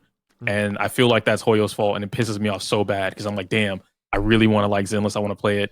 But looking at Wuthering Waves, it's just, as you said, someone who I do like Genshin Impact. I don't like what they've done to the game, or rather where they didn't go with the game. Yeah. Because I don't want to build characters for nothing. I don't want to grind for nothing, and that's kind of where it feels. But in Wuthering, it's like, oh yeah, here's Dark Souls, but the gacha game. I'm like, oh, I like that. I like that a lot. And then So, I've seen To that point, Dark Souls, the gacha game, there actually is a Elden Ring, the gacha game coming later. I'm not What sure if you the guys hell? have seen that. It is, they took Elden Ring, they ripped it. It's a straight rip. And it's a gacha game. Guys, let me know if you know the name of that game. I covered it earlier. I think it's called Unending Dawn. Let me, I'll pull that up while you're talking. Okay. But yeah, continue on your point for your falling out with Zenless Zone Zero and yeah, Wuthering is just taking it over by storm for me. Everything about it so far just feels right up my alley. The challenging combat that it looks like. I went back to PGR just to kind of see the differences. Yeah, And bro. PGR, even that, I guess chat was right when they were telling me that if I like Zenless, I would like PGR's combat, because I do.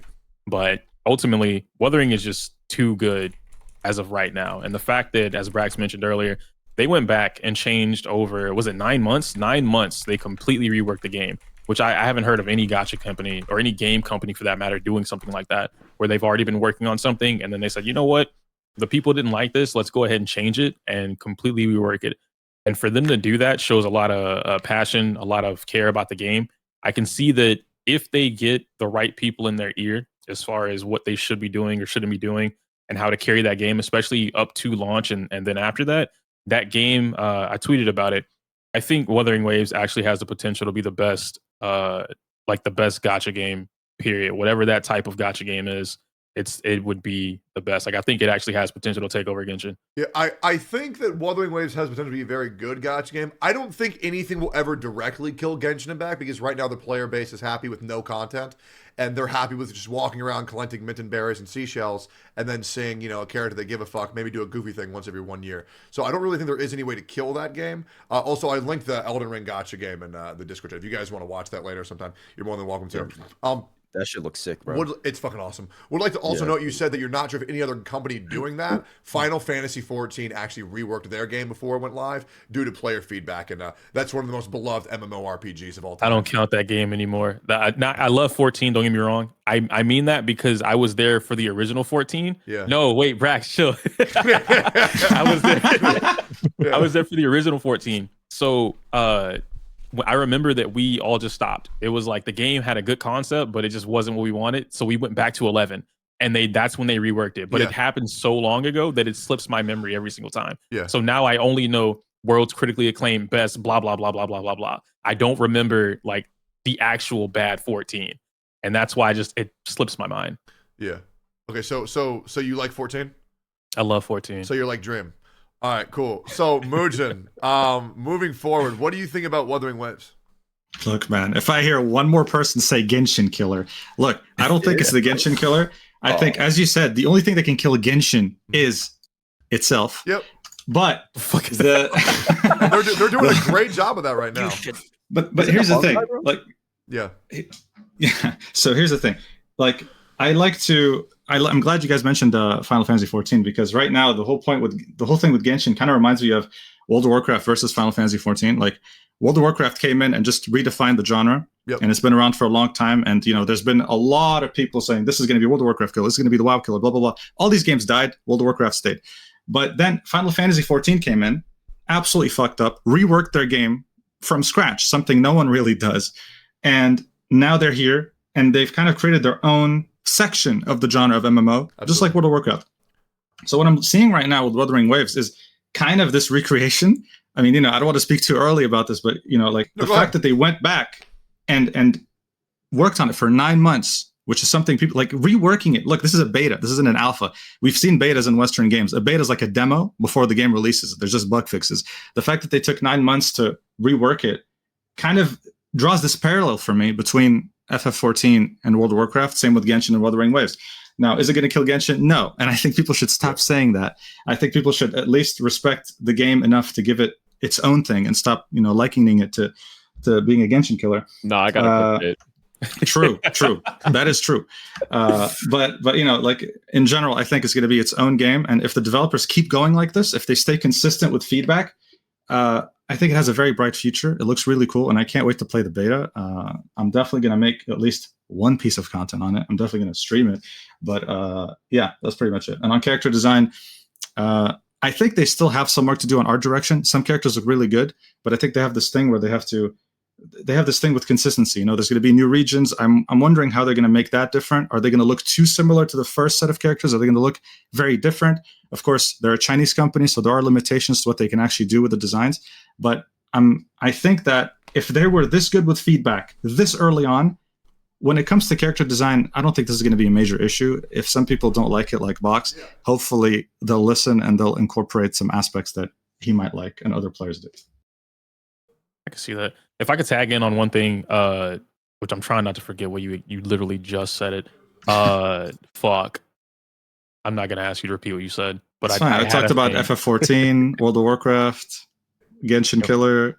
After that, character design, art direction. Before the character design, listening to feedback.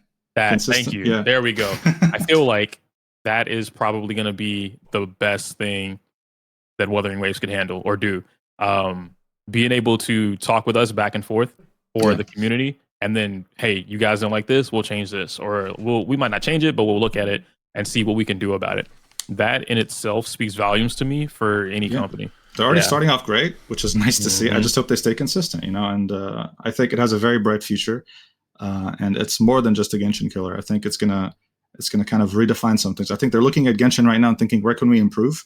Yeah. And they're doing their best to do that, which is a great way to come in and compete with the dominant force of an industry.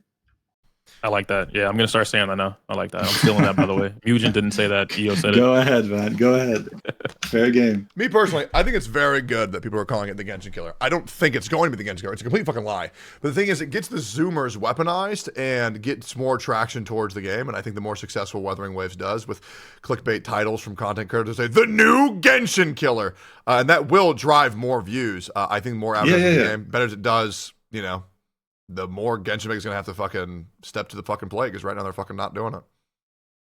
True. I just remember TOF, and that was a massive disappointment. Well, so here's the difference. TOF marketed themselves as the Genshin Killer. Which is so fucking stupid. Exactly. Man. They were idiots. And the worst thing is, it wasn't even in the same genre.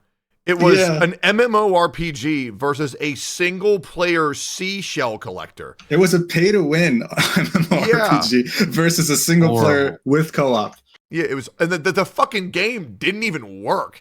Like, people were saying, well, we all remember what happened with TOF. Guys, there's a big difference between TOF and Wuthering Waves. First one, the servers work. Second of all, it's actually the same genre.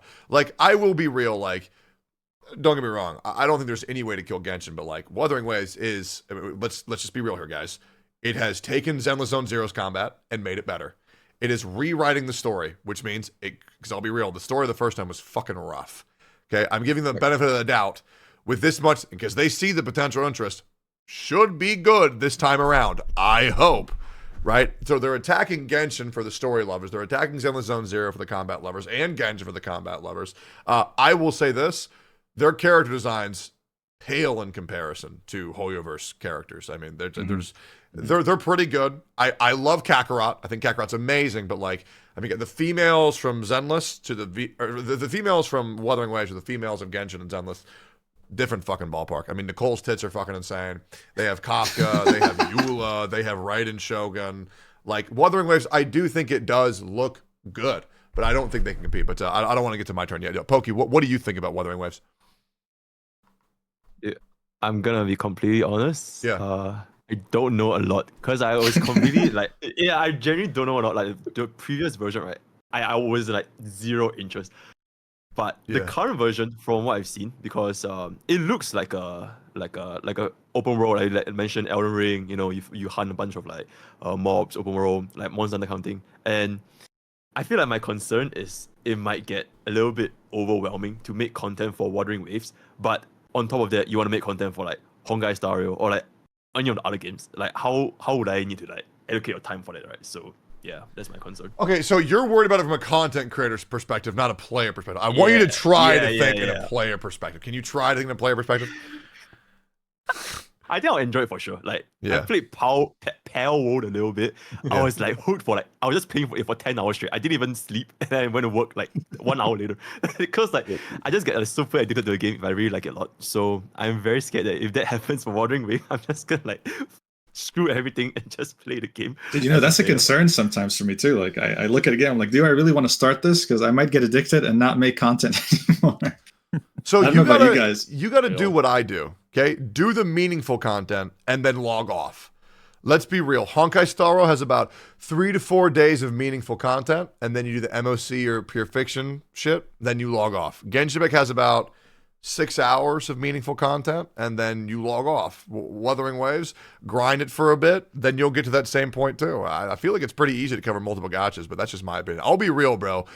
The Wuthering Waves community needs a content creator like you, 1,000,000%. Because like you help a lot with translating from CN to EN, and that keeps a lot of people in the loop. So I need you to cover Wuthering Waves, man. You can't just not cover it. Like no, I'll definitely cover it. It's just that I'm a little bit concerned on how would you allocate time, because like not just playing the game, but like I also want to like make guides, you know, and I probably will want to translate like CN guides on that kind of stuff, and that shit will take time. So probably need I think of a way to manage it. Okay, just so then why don't you do a thing Yeah. where you get some of your mods from your community to help run your accounts on Honkai Star Rail when you can't play? So slaves, basically slaves. Yes, get some slaves, have them run your accounts when you're not around, and that way you can do the important shit. And like how much time do you spend on Honkai Star Rail a day? Not a lot. If I'm not streaming, I'm not playing, essentially. Good. Then you're good. Then you're chilling. Okay, I play Wuthering Waves, and also, dude, literally try it. Go on stream sometime tomorrow. Better yet, Guys, tomorrow when Pokey goes live, he's going to do his first impressions to everything Wuthering Waves to see what he thinks. It's going to be epic. Check him out at twitch.tv/Mr. Pokey. It's going to be fucking awesome. All right, Tohu, what do you think about Wuthering Waves so far? It looks great, man. I'll definitely be trying it. I sign up for the CBT too. Hopefully I get it. If not, that's okay. I'll just wait for full release and I'll play that. Aside from what everyone else has already said, the world has definitely gotten more colorful. I like that because that was again one of my biggest issues with the first CBT footage. I do still have a slight issue with its lighting though, with how the game looks. It looks definitely a lot better. It's clear they made improvements. Yep. But I feel like it's not quite there yet. It's like about like 90% there, maybe 95% there, but there's like still some issues with like lighting and color saturation that I think they could tone up a little bit more, but I can accept it for what it is, and I'll just chalk that up as like, stylistic differences compared to like other games like Genshin in this case. Other than that, my other maybe big concern, not really a big one, but I do notice that the combat effects, I took some time to watch their CB2 trailer, and I feel like they could go a little bit harder on like combat effects, if combat visual effects. So like what happens when characters swing their weapons around, or like impact hits or whatever. I think those could be a little bit fancier because to me they seem a little bit simple.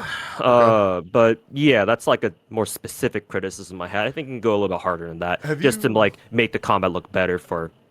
When was the last time you checked the combat for the game? Literally yesterday, just to prepare for this this cast. I watched the player interview with the developer and their recent trailer. Unfortunately, that's about as much as I could see because I didn't get into the first closed beta, so there's only so much I can say about the game from a personal experience point of view. But did you see the gameplay of the white hair kid with the giant gaming but Wuthering Waves? Have you seen gaming? Oh, the lion dancing kid. Yeah, a little bit. Yeah, he looks great. Did you notice the subtle details of when he bounces off the bongos in his aerial combat? Yeah, I was watching a stream before we went live, and I heard you talking about them, and I like that. I like it a lot. Right, yeah, I do agree. I think it can be stepped up a little bit, 100%. It's satisfactory enough to me, but obviously I would always want more. So they revamped the character, the red hair chick. I'm not sure if you noticed her new animations versus her old animations. They are open I haven't seen that yet. Yeah, they are open to revamping old characters. So I think that narrative is very important to push, where it's like we want better animations. So I feel like that's very important to note and to definitely talk about for the next videos, 100%. Just the most attractive thing for me is just the developer feedback. Like all the things that everyone else has already talked about, how they took the time to revamp everything about. I think in their interview they said like technically it was 9 months, it's more like 6 months. So it's amazing that they've been able to do everything in that short of a time frame just to make sure, just to ensure that Wuthering Waves can have as good of a start as it can be. And like that's the most important thing, right? You want to hit the ground running, so to say. Make your launch version as good as it can be, so that it makes a strong impression on everybody and has the best start possible. And that's what it needs if it wants to, maybe not be the Genshin killer per se, but just to compete with Genshin, make its own space for itself in the current gacha market. It's absolutely what they need to do. No, I absolutely 1,000,000% agree. Yeah, I think that's a very, very, very good take. Any other thoughts before I move from Wuthering Waves? Anybody have anything they want to say before we move forward? Okay. All right. Yeah, I'm stoked as fuck. I think the game looks absolutely incredible. I am looking forward to actually re-experiencing their story because once again, Wuthering Waves' story first time around was fucking terrible. I'm leaving it to Kuro Games to know what they're doing the second time around. You know, fuck me once, shame on you. Fuck me twice, shame on me. But I do believe in them. I believe they did an amazing job with Punishing Gray Raven. The biggest issue with Punishing Gray Raven is the fact that its marketing team is fucking terrible. I believe PGR has the reputation of being one of the best gacha games that nobody fucking knows about.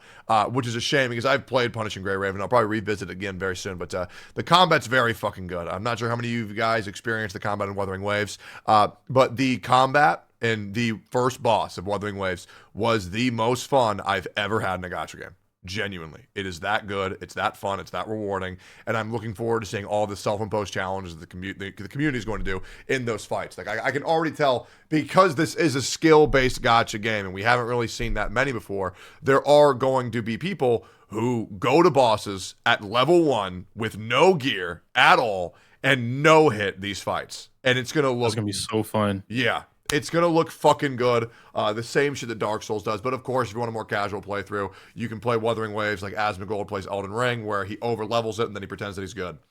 So I want to move on to the next topic, which is Honkai Star Rail Penacony. We're going to start with Box. I do want to say this. I think Penacony is going to surpass everyone's expectations and then some. With all of the lore that I've seen for what the quote, I think they're called the Annihilation Gang, and their plot, which is they each have an assassination target, and then going to Penacony, which is a city of dreams. And I'm gonna be real, somebody's dying. If it ain't Himiko, it's somebody.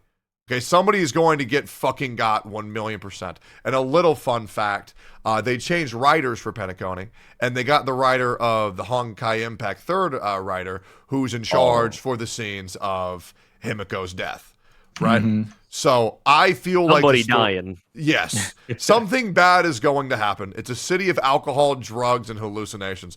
Feel like it's going to be fucking incredible. And I am curious, and this can be as vague as you want. Anything you want to talk about Penacony whatsoever, characters, map, designs, flaws, positives, anything, let me know what you think. Box, what do you think about Penacony so far? Dude, I think that the story is going to be absolutely fucking cracked, man. I don't even like read it, but I'm going to give it a chance this time. Hold on, let me Good. You should read Honkai Star Rail story. It's very good. You're telling me what the fuck? All right. So Yeah. I think that they're 100% going to kill Himiko. I mean, they have to, because it's not the same if they don't kill anybody else. And I strongly believe. No, they don't. Yes, they do, bro. Look, it's going to hit the hardest. Like, think about it. If she dies again, Kill Welds. No, dude, it doesn't hit the same because they don't expect it.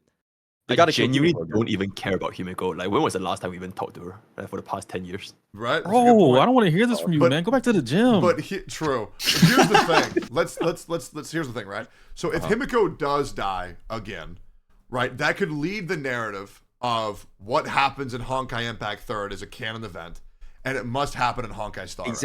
Exactly. Which could be very interesting to explore. Like, for example, oh my god, history is repeating itself. And well, just let Luocha essentially off the hook. So then we know, oh shit, Luocha, aka Auto Apocalypse, what the fuck is he about to do? And I think it could be very interesting. I don't think they might. Listen, I've been advocating they're gonna kill Himiko since day one, but I think they're going to kill someone. I think they're either killing Himiko or I think they're killing Firefly because she's way too happy. Right. You're having too much fun. bro. Yeah. The place looks so good, dude. Like the setting, like the colors, dude. I don't think they're ever gonna top this, man. It's so colorful. All the characters are cool as fuck. I think the banners are gonna be like an all-time peak. I think first we got Black Swan and then Hanabi, and then next we got Acheron. She's mid though, but what's that other? Yeah, Aventurine. He's actually no, never mind. Maybe I'm lying. They're both kind of. And then they got Gilliger, bro. That guy's also fucking. Okay, now you know what? I have Penacony, man. What's his Gilliger? name? Sorry, dude. How do you pronounce it, man? Is it Gallagher? not- Gallagher. Sorry, my bad. Gallagher, same thing. Oh no, but I think for sure it's gonna bring like a lot of new people in. That plus a free doctor ratio. I think Star Rail might actually surpass Genshin, like deadass. Well, they've already surpassed them every single patch up until 1.5 as far as revenue goes. But when you say the word surpass Genshin, what is it exactly that you refer to? In player count or revenue-wise or relevancy? What do you mean? Relevancy, for sure. That's going to be really hard because Genshin Impact Yeah. had the buff of COVID. And COVID buff, I'm not sure you know, online social media analytics were up 417% for the duration of COVID-19. Jesus Christ, COVID Impact. COVID impact. And not to mention, I mean, the other thing is the biggest thing that Genshin Impact had going for it was COVID-19. Everybody had to be on the internet, as well as it was a rip of Breath of the Wild, which was the biggest video game pretty much in the world at that time. That's why they called it Breath of the Waifu. I'm not sure if you're familiar with Breath of the Waifu, but you really can't compete with that. I don't think that anything will ever compete with the peak of Genshin Impact. But I think current relevancy, if that's what you're referring to, yeah, I think maybe there's a chance that it could overtake in terms of relevancy currently, but it will never reach the peak that Genshin Impact did. Yeah, you're right. That might be a little bit a little bit crazy. But yeah, I think dude, it just looks too good, man. Like maybe I'm overhyping it a little bit, but I think this was probably the best gacha game live stream I've ever seen in my life, and I'm that excited for it. But yeah, I think that's all my thoughts about it, man. I'm just super excited. I mean, there's probably gonna be more, but I'll raise my hand later to talk about it. 100%. Like there's this whole thing with the Genshin Impact community where they were saying that like I was falling off and other creators were falling off because before, people like Bwop or Tawana were getting like millions upon millions of views no matter what it was that they uploaded.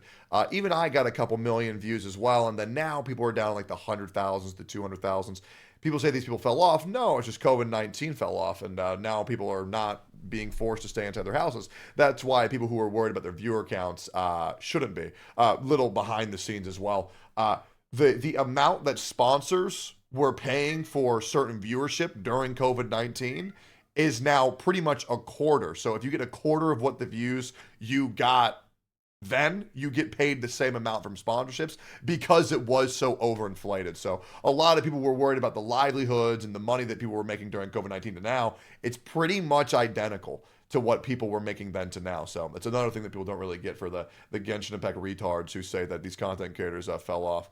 But that's a little bit of side note. I do have more thoughts on. Well, I actually am curious. You didn't touch on Katarina or Constance or Duke Inferno at all. You don't have any thoughts on them? Oh, me? Yeah. Oh shit, I blanked out, man. I think they're pretty cool. Like that's the assembly squad or the Avengers. I don't fucking know. What was their name again? Justice League. Sure, why not? That's the Justice League, right? Yeah. So they each have like a assassination like target. Yeah. Oh damn, really? I think their character designs are fucking sick, man. Maybe not Duke Inferno. He looks like a League of Legends character, but everyone else looks fucking sick as shit. And I'm excited because they're kind of like the Fatui 2.0, right? Kinda. Am I like the only one who thinks that? No, I was thinking the same thing by the okay. timing of the video. That's definitely like Fatui vibes, but probably better written. Yeah, most likely. We'll probably see more than just one of them every fucking 8 years, which would be really fucking nice. I will be real. I have heard rumors that all of those characters will be playable. That's what I'm very curious. I heard a rumor. I've seen no confirmation of this. I'm not saying this is a leak at all. This is not a leak. I just heard a rumor, and I heard Constance was a 4-star. The rest of them were 5 stars, which I don't get that at all because she looks the fucking best. Constance is so fucking hot. Is Constance the one with the chain and ball and the heels? No, that's Cat. Is that Cat? Yeah, that's the best one. Yeah, she's the best one. Yeah, I'm sorry, she's bro. number 2. But They do have probably the number Stellar 3. Hunters playable, so maybe this new squad is playable too, you know? Yeah. I mean, why wouldn't they make them playable? They're like too good of character designs, right? There's no way. And, Well, like, the fans love them. Who knows? I guess we'll have to find out. Brax, what are your thoughts on Penacony so far? Basically the opposite of everything this guy just said. You can't listen to him. He doesn't like Gallagher. Okay. But Get Hojer. no, so I'm hype as fuck, right? Because I heard that the writer from Honkai Impact Third is coming over. Someone told me they wrote Elysian Realm too. Yup. I don't know if is that true? Yup.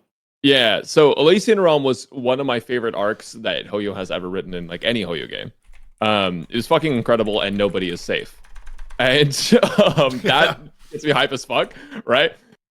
You've been saying like Himiko's gonna die. I'm still on this like Welt is gonna die train, right? no. Because I think what's gonna happen is the Welt is too strong to exist in the game. Oh. He's just like if we ever fail something as the main character, Welt is our plot armor, right? So I feel like they have to kill Welt for that, but also just because it would be like kind of poetic of him to like leave the other verse to save the same person. Well, okay, that if he he couldn't save before. dies to save Himiko, that would be amazing. Here's the big problem. He's the best written character.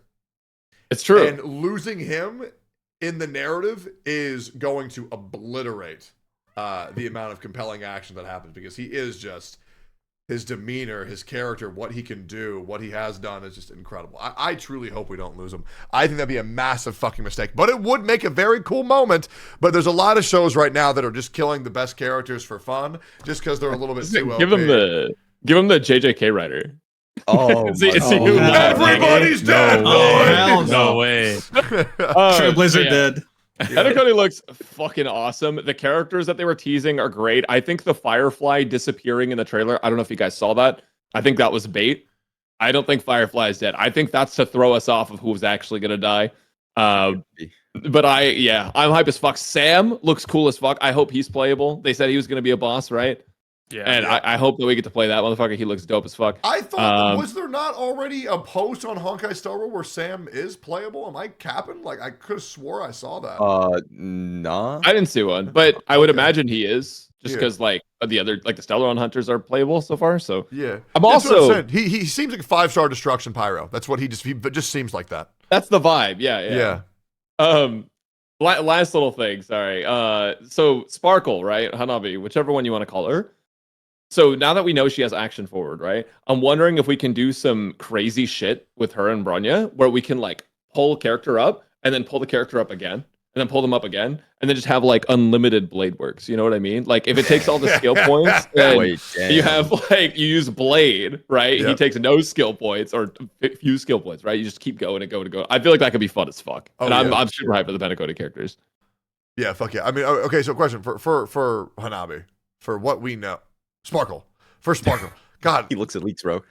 Well, no, I mean, like, the name is just way better. Like, can we just In be real? JP, Yeah, it isn't is, it bro, it still is. Hanabi? I'm not calling her fucking. I'm not sure. Is it Sparkle. still Hanabi Boys or is it Sparkle universally? I'm actually not sure. Regardless, is she just gonna be a Don Hung ill slut? No, or is like she gonna be crazier than anybody else? I think she's gonna be fucking busted. I think she's gonna work with every single character.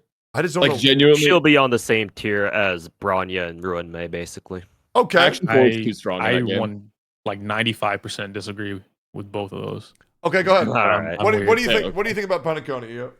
Well, first I'll do the Sparkle thing, and then I'll talk about Penacony. But I disagree with the Sparkle thing because I don't know, to be on the same like level as Bronya, she has to do the exact same thing as Bronya, and then like way better. So she would have to advance you forward by 100%. She would have to buff up the entire team. She would have to give all the skill points. I feel like that's way too much to be giving for. I mean, granted, we're going into 2.0, so I have my own opinions about that. But maybe they make her super busted, but to put her on the same tier as Mei and Bronya, at that point, you just have two Bronyas that do the exact same thing, but one's quantum and one's wind. I don't see them doing that personally. But if they did do it, then yeah, I would agree with it. But if they don't do it, then I think she's like half beneath Bronya. Because like if Bronya advances me forward 100%, Yep. why would I need Sparkle to advance me forward not 100%? If that would make MOC sense. is 2 teams, so it's nice having one Bronya for each team, you know? Yeah, but I would have Mei on the other team just destroying the entire board. And nothing Well, says you I would can't only run have Ruin two. Mei and Hanabi, though. Maybe. I'd have to see it. I'd have to see If it you're not a for sure. fan of hyper carry teams, then I see your point. Yeah, if you only want to No, not You're even like with the that. number one hyper carry hater. How do you know that? I heard that somewhere. I don't know. How do you know that? I'm not I might be the number one hyper carry hater now, but That's fine. I don't hate hyper carry. All right, I'm tired of playing the same shit. That's all it is. And Fair. so I would like new things, but yeah, no, that I don't hate Sparkle because hyper carry. I don't think she would match Bronya for what Bronya gives and how consistent Bronya is at it. I think Sparkle would be a little less consistent, or maybe you'd have to work harder. So I was like, why would I do that when I can just play Bronya? I feel we'll like Bronya will be really good for characters like Jing Liu, and then I feel like Sparkle will be good for characters like Dan Hung Il and Ching Che. I could see that for sure. Yeah. Yeah, just like massive skill point fucking dumps. Yeah. Because I'm not gonna lie, bro. Like, okay, when you stream these fucking games, there's no way to not get spoiled for shit. You talk about anything, right? And then your chat's like, oh. Clueless, aware. She's gonna be insane with Jingchua. Sparkle and Jingchua is gonna be insane. It's like there's I don't even look at leaks. My chat just forces me to see them. And it's like, oh yeah, surely Himiko lives. I'm like, okay, guys. I wonder what that means. I don't know, man. It's hard to tell if I'm being fucked with or not. It's just so impossible. Yeah. Any other thoughts for Penacony, EO? Oh yeah, absolutely. Penacony is fucking fantastic. I am super excited for what we have going so far. I really don't want Himiko to die though. Why? Himiko's cool. I'm tired of getting chapter 9. That's number 1. But Yep. Himiko's like, she's just cool. She's the mom of the team / the big sister of the team. I feel like we can get away with her not being like taken out in 2.0 of all things, or as early as it is. I understand the assassination squad is doing whatever they got to do, but I feel like one of them is gonna die, and then someone else on the team dies. We've already had the Don Hung thing where he turns into a dragon. Unfortunately, we lost Ting Yun. I don't really see anyone else on the team being worth killing besides Welt, Himiko, or March. March would turn into like, I guess she unlocks her true form, so another Don Hung. I don't think they're gonna do that. And then what Brack said about Welt makes way more sense, but Himiko also makes way more sense. I just don't want it to be Himiko. So you say we lose Ting Yun. We didn't lose Ting Yun. We lost what we thought was Ting Yun, a perception of who she was. She's still out there in the universe, which is confirmed by in-game lore by Luocha, saying that he met her on a different planet. So technically, we never lost Ting Yun. So just want to Okay, put that good, out there because for my everybody. delusion does not want me to believe she's dead. So that's Based body I'm pillow. going with that. Yes, she's absolutely fine. We'll most likely meet her on another planet, and she'll be a 5-star when we meet her. Ooh, Most That's likely. good stuff. Good stuff. But I think Or- Pinnaconny overall is Yeah. we are, and I haven't revealed this video yet. It's being worked on, so bear with me. I think we're going into like a meta evolution as the entire game. So the hypercarry thing that we brought up, I think we're moving away from it. Not specifically hypercarry, but like how we only have a hypercarry or dual DPS team when we talk about the game. Yeah. I think we're moving closer towards Genshin, where Genshin has like the Raiden National, the Child National kind of stuff. We have the Freeze stuff, or Ayaka Freeze. We have the Morgana teams. I think that we're moving towards that now with 2.0, especially if like, I won't say it, but what we know about the characters going into 2.0, a lot of them have some cracked out kits. Yep. And that's not just a one and done. We're going to do this for hypercarry. We're going to do this for dual DPS, whatever. Some of them are super multifunctional now. And with Raiden in particular, even without saying any kind of leaks, they always make Raiden the change, if you will, going into whatever Honkai Impact or Genshin Impact. She always changes something, whether it be immediately or later on. But so if we shift metas into 2.0, that's what I'm most excited about. And then the new enemies, the worlds, what they can and can't do, beefing up MOC, for instance. If it's impossible to zero cycle something without dumping a bunch of money into the game or resources, I'd prefer that, just because I want more teamwork and less bum rush the enemy. Yeah. That's a me I thing. am very curious why Acheron is electric nihility. Because there's another character who's the best character in the entire fucking game who's electric nihility, and I have no idea why the fuck she took that genre of being. Like, I'm assuming she has to work different than Kafka. I think the would hope. class system is like fucked at this point. Every like destruction characters do what hunts do. One hunt in particular does what all of them do. Erudition does like some of destruction, but then all of Erudition. It's really weird. Nihility's doing everything. Harmony does something that Nihility does. So yeah, Preservation does what Harmony does. Yeah, Fushun. So it's just it's so much. What I'm really hoping for is a healer character coming out where they deal damage, but then per debuff or DOT on the enemy, they transfer that, or like they clone it and put it on your team, but it heals instead of dealing damage, which I think would be very fun. I'm really hoping we get a killer. It's kind of like the Nihility buff in Simulated Universe, but actually a dedicated character that does that shit, because like dealing damage by like healing, or like healing by dealing damage is always like the coolest shit for me. I love characters like that. I was kind of hoping that that's not a dream. That is not elite, guys. That's just a random thought. What were you saying, Toho?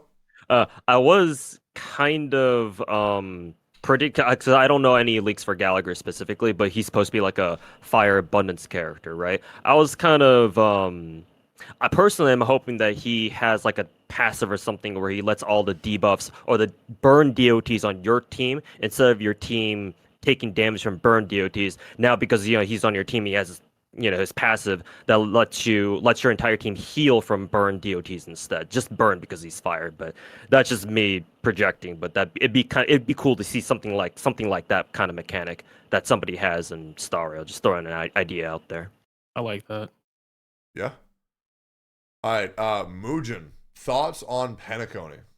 Well. Can't talk about Penacony without the live stream, and that live stream was really, really good. One thing I like is Star Rail's team seems to not take themselves as seriously as the Genshin team. I don't know why the Genshin team has this kind of they give off this vibe that they take themselves a bit too seriously, like, oh, really professional over here. This is Genshin Impact we're talking about. Yep. And then in Star Rail, it's like, hey guys, what's up? Here's a dumb skit we did with the development team, and then some guy falls on the floor for no reason. Like, you know, it's like, I love that aspect. And yeah, as Box has pointed out, as everyone has pointed out so far, Penacony looks really cool. It's just like cool, like cyberpunk looking like planet with a lot of bars and shit. Like, it just reminds me of something you'd even find in a place like Mass Effect. It's definitely very different for even Hoyoverse or the gacha space in general. As far as this, and there's also the fact that quality of life just doesn't stop, man. You know, it's very impressive. I pointed this out in a tweet while this was going on. I said, like, how the fuck do they manage to keep adding quality of life every patch and then add more that people didn't even ask for and keep doing a good job? And in Genshin, it took us 3 fucking years to get a collect all button for expeditions, bro. Yeah. So my theory now is like, they either don't look at surveys or they've gotten so fucking, like, I don't know, prideful. They let the ego get to them. Like, we're a huge game, we don't fucking care. Or, and this is actually a valid theory, I think, they have such fucking spaghetti code that adding something like this can actually break the game, and they actually do need 3 years to implement it. I don't know. It could be this, because this was their first time making a game like this. Maybe some things on the back end are still spaghetti. But I don't know, man. Like, they've made Honkai Impact 3rd, and they're also getting quality of life and frequent updates, and they have also made Tears of Themis, and that game sucks balls. So I actually have no idea. It's not a game made for us. We're outside of the demographic anyway. I can be gay if I wanted to. I just don't want I guess to. okay.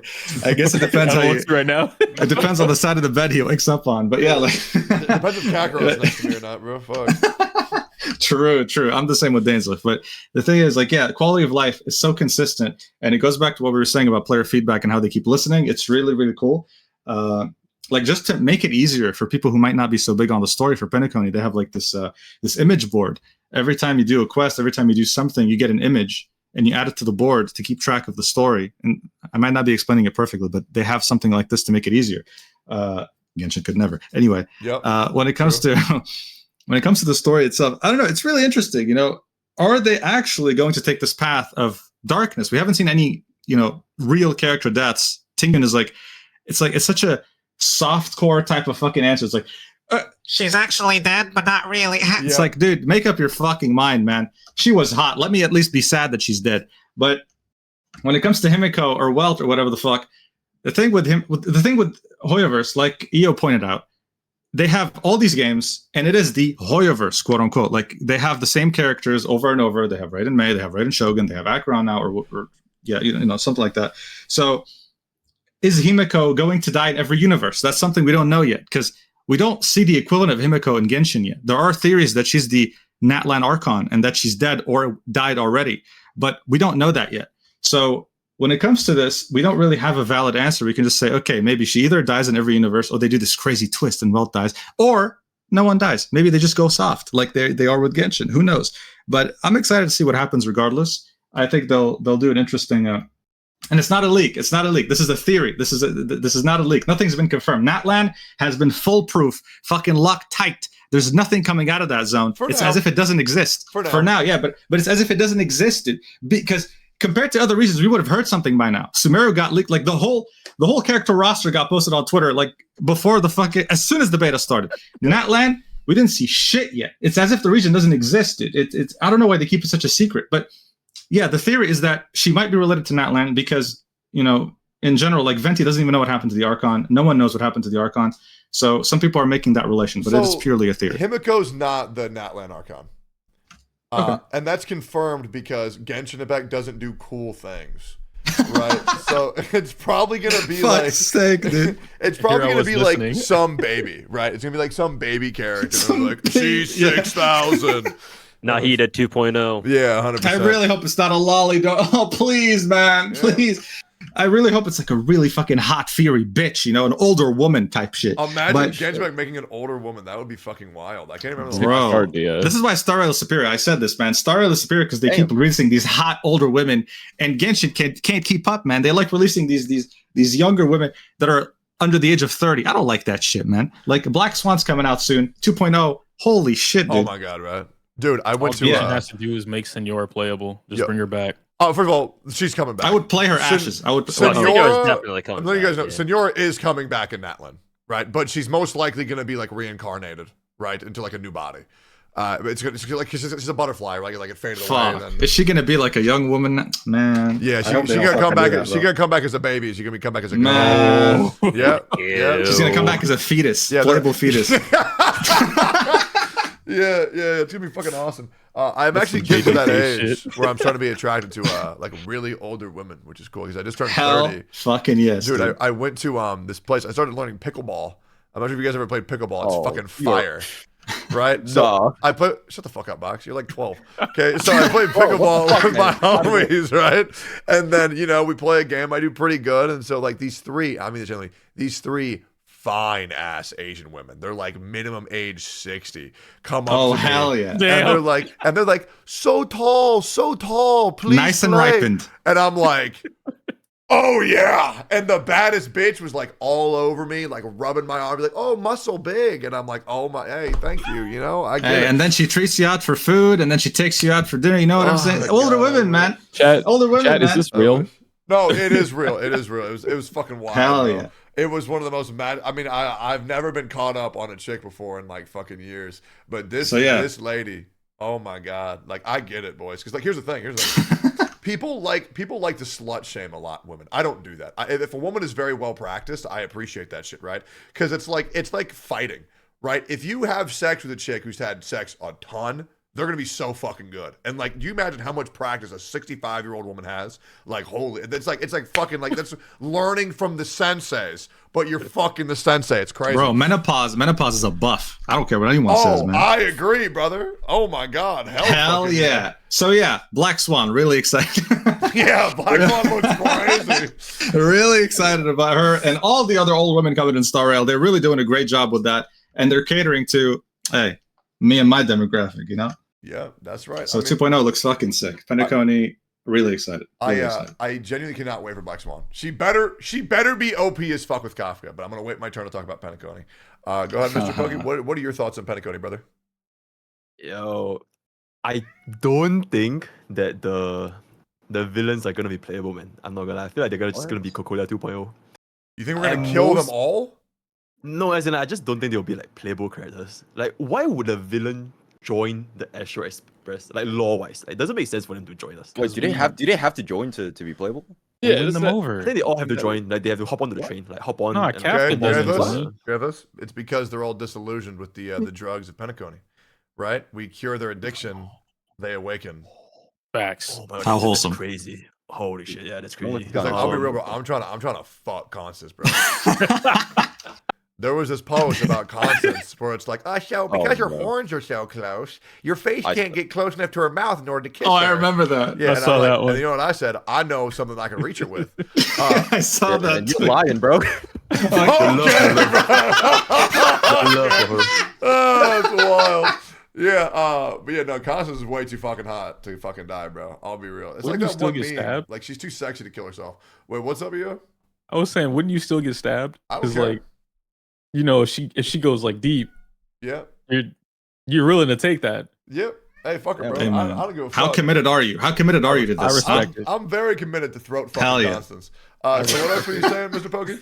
Oh, what a podcast. Nah, Yeah. just looking for it. It doesn't really remind me of like cyberpunk. It reminds me more of like the back rooms. It What the feels fuck? like the whole place feels like a fever dream, Like a Okay, have you- trippy place. Like, does it even look like cyberpunk?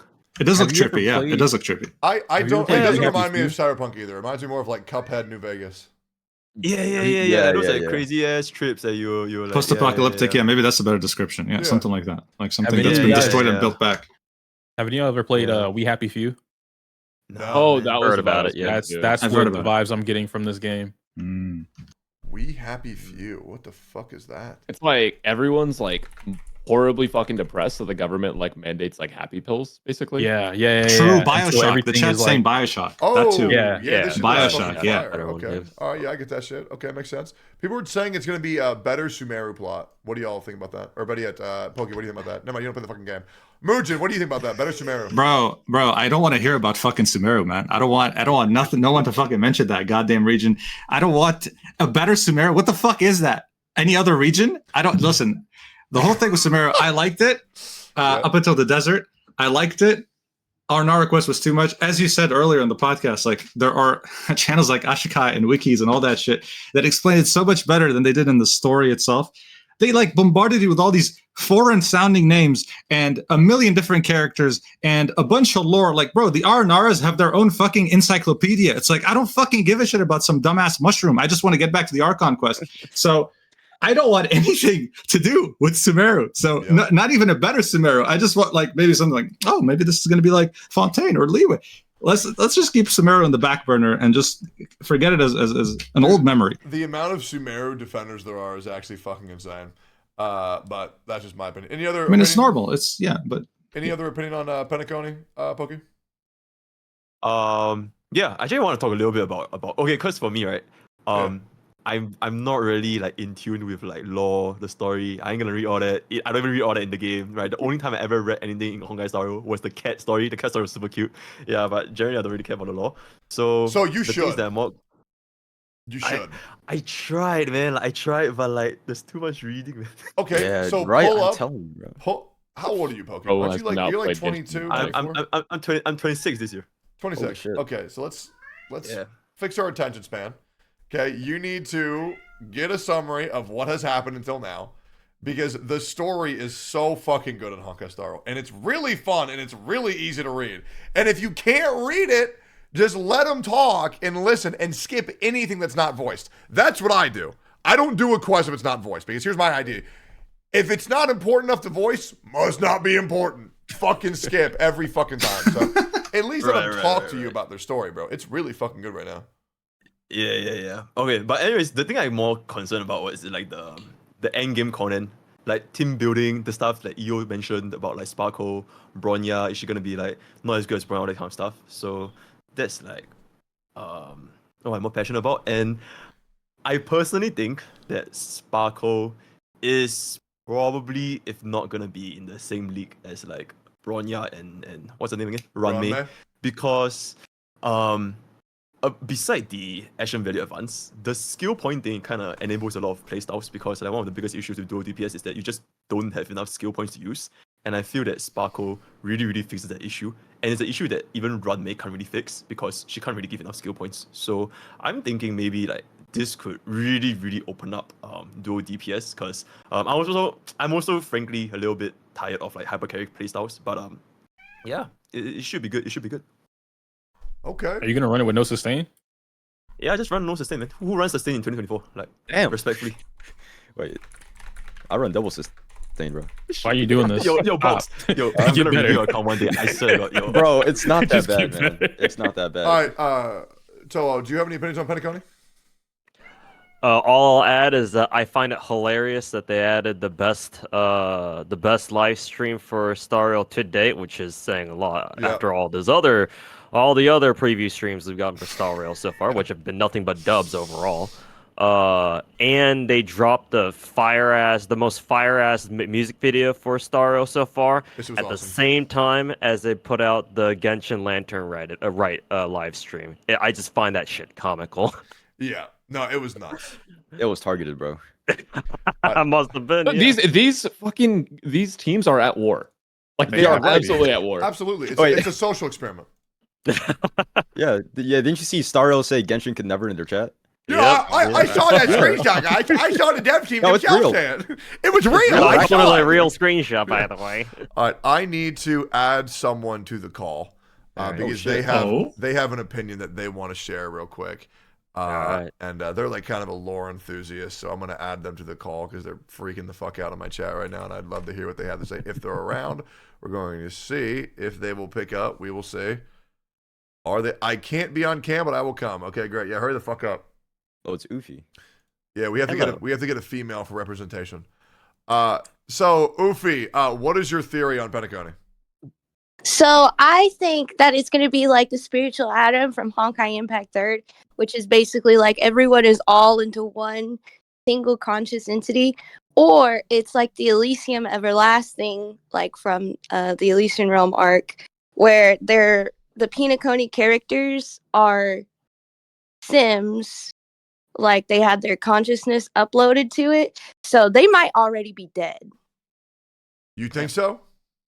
Maybe. So you think all these characters are just fucking dead? They're gonna die. Someone's gonna die, or they're already dead.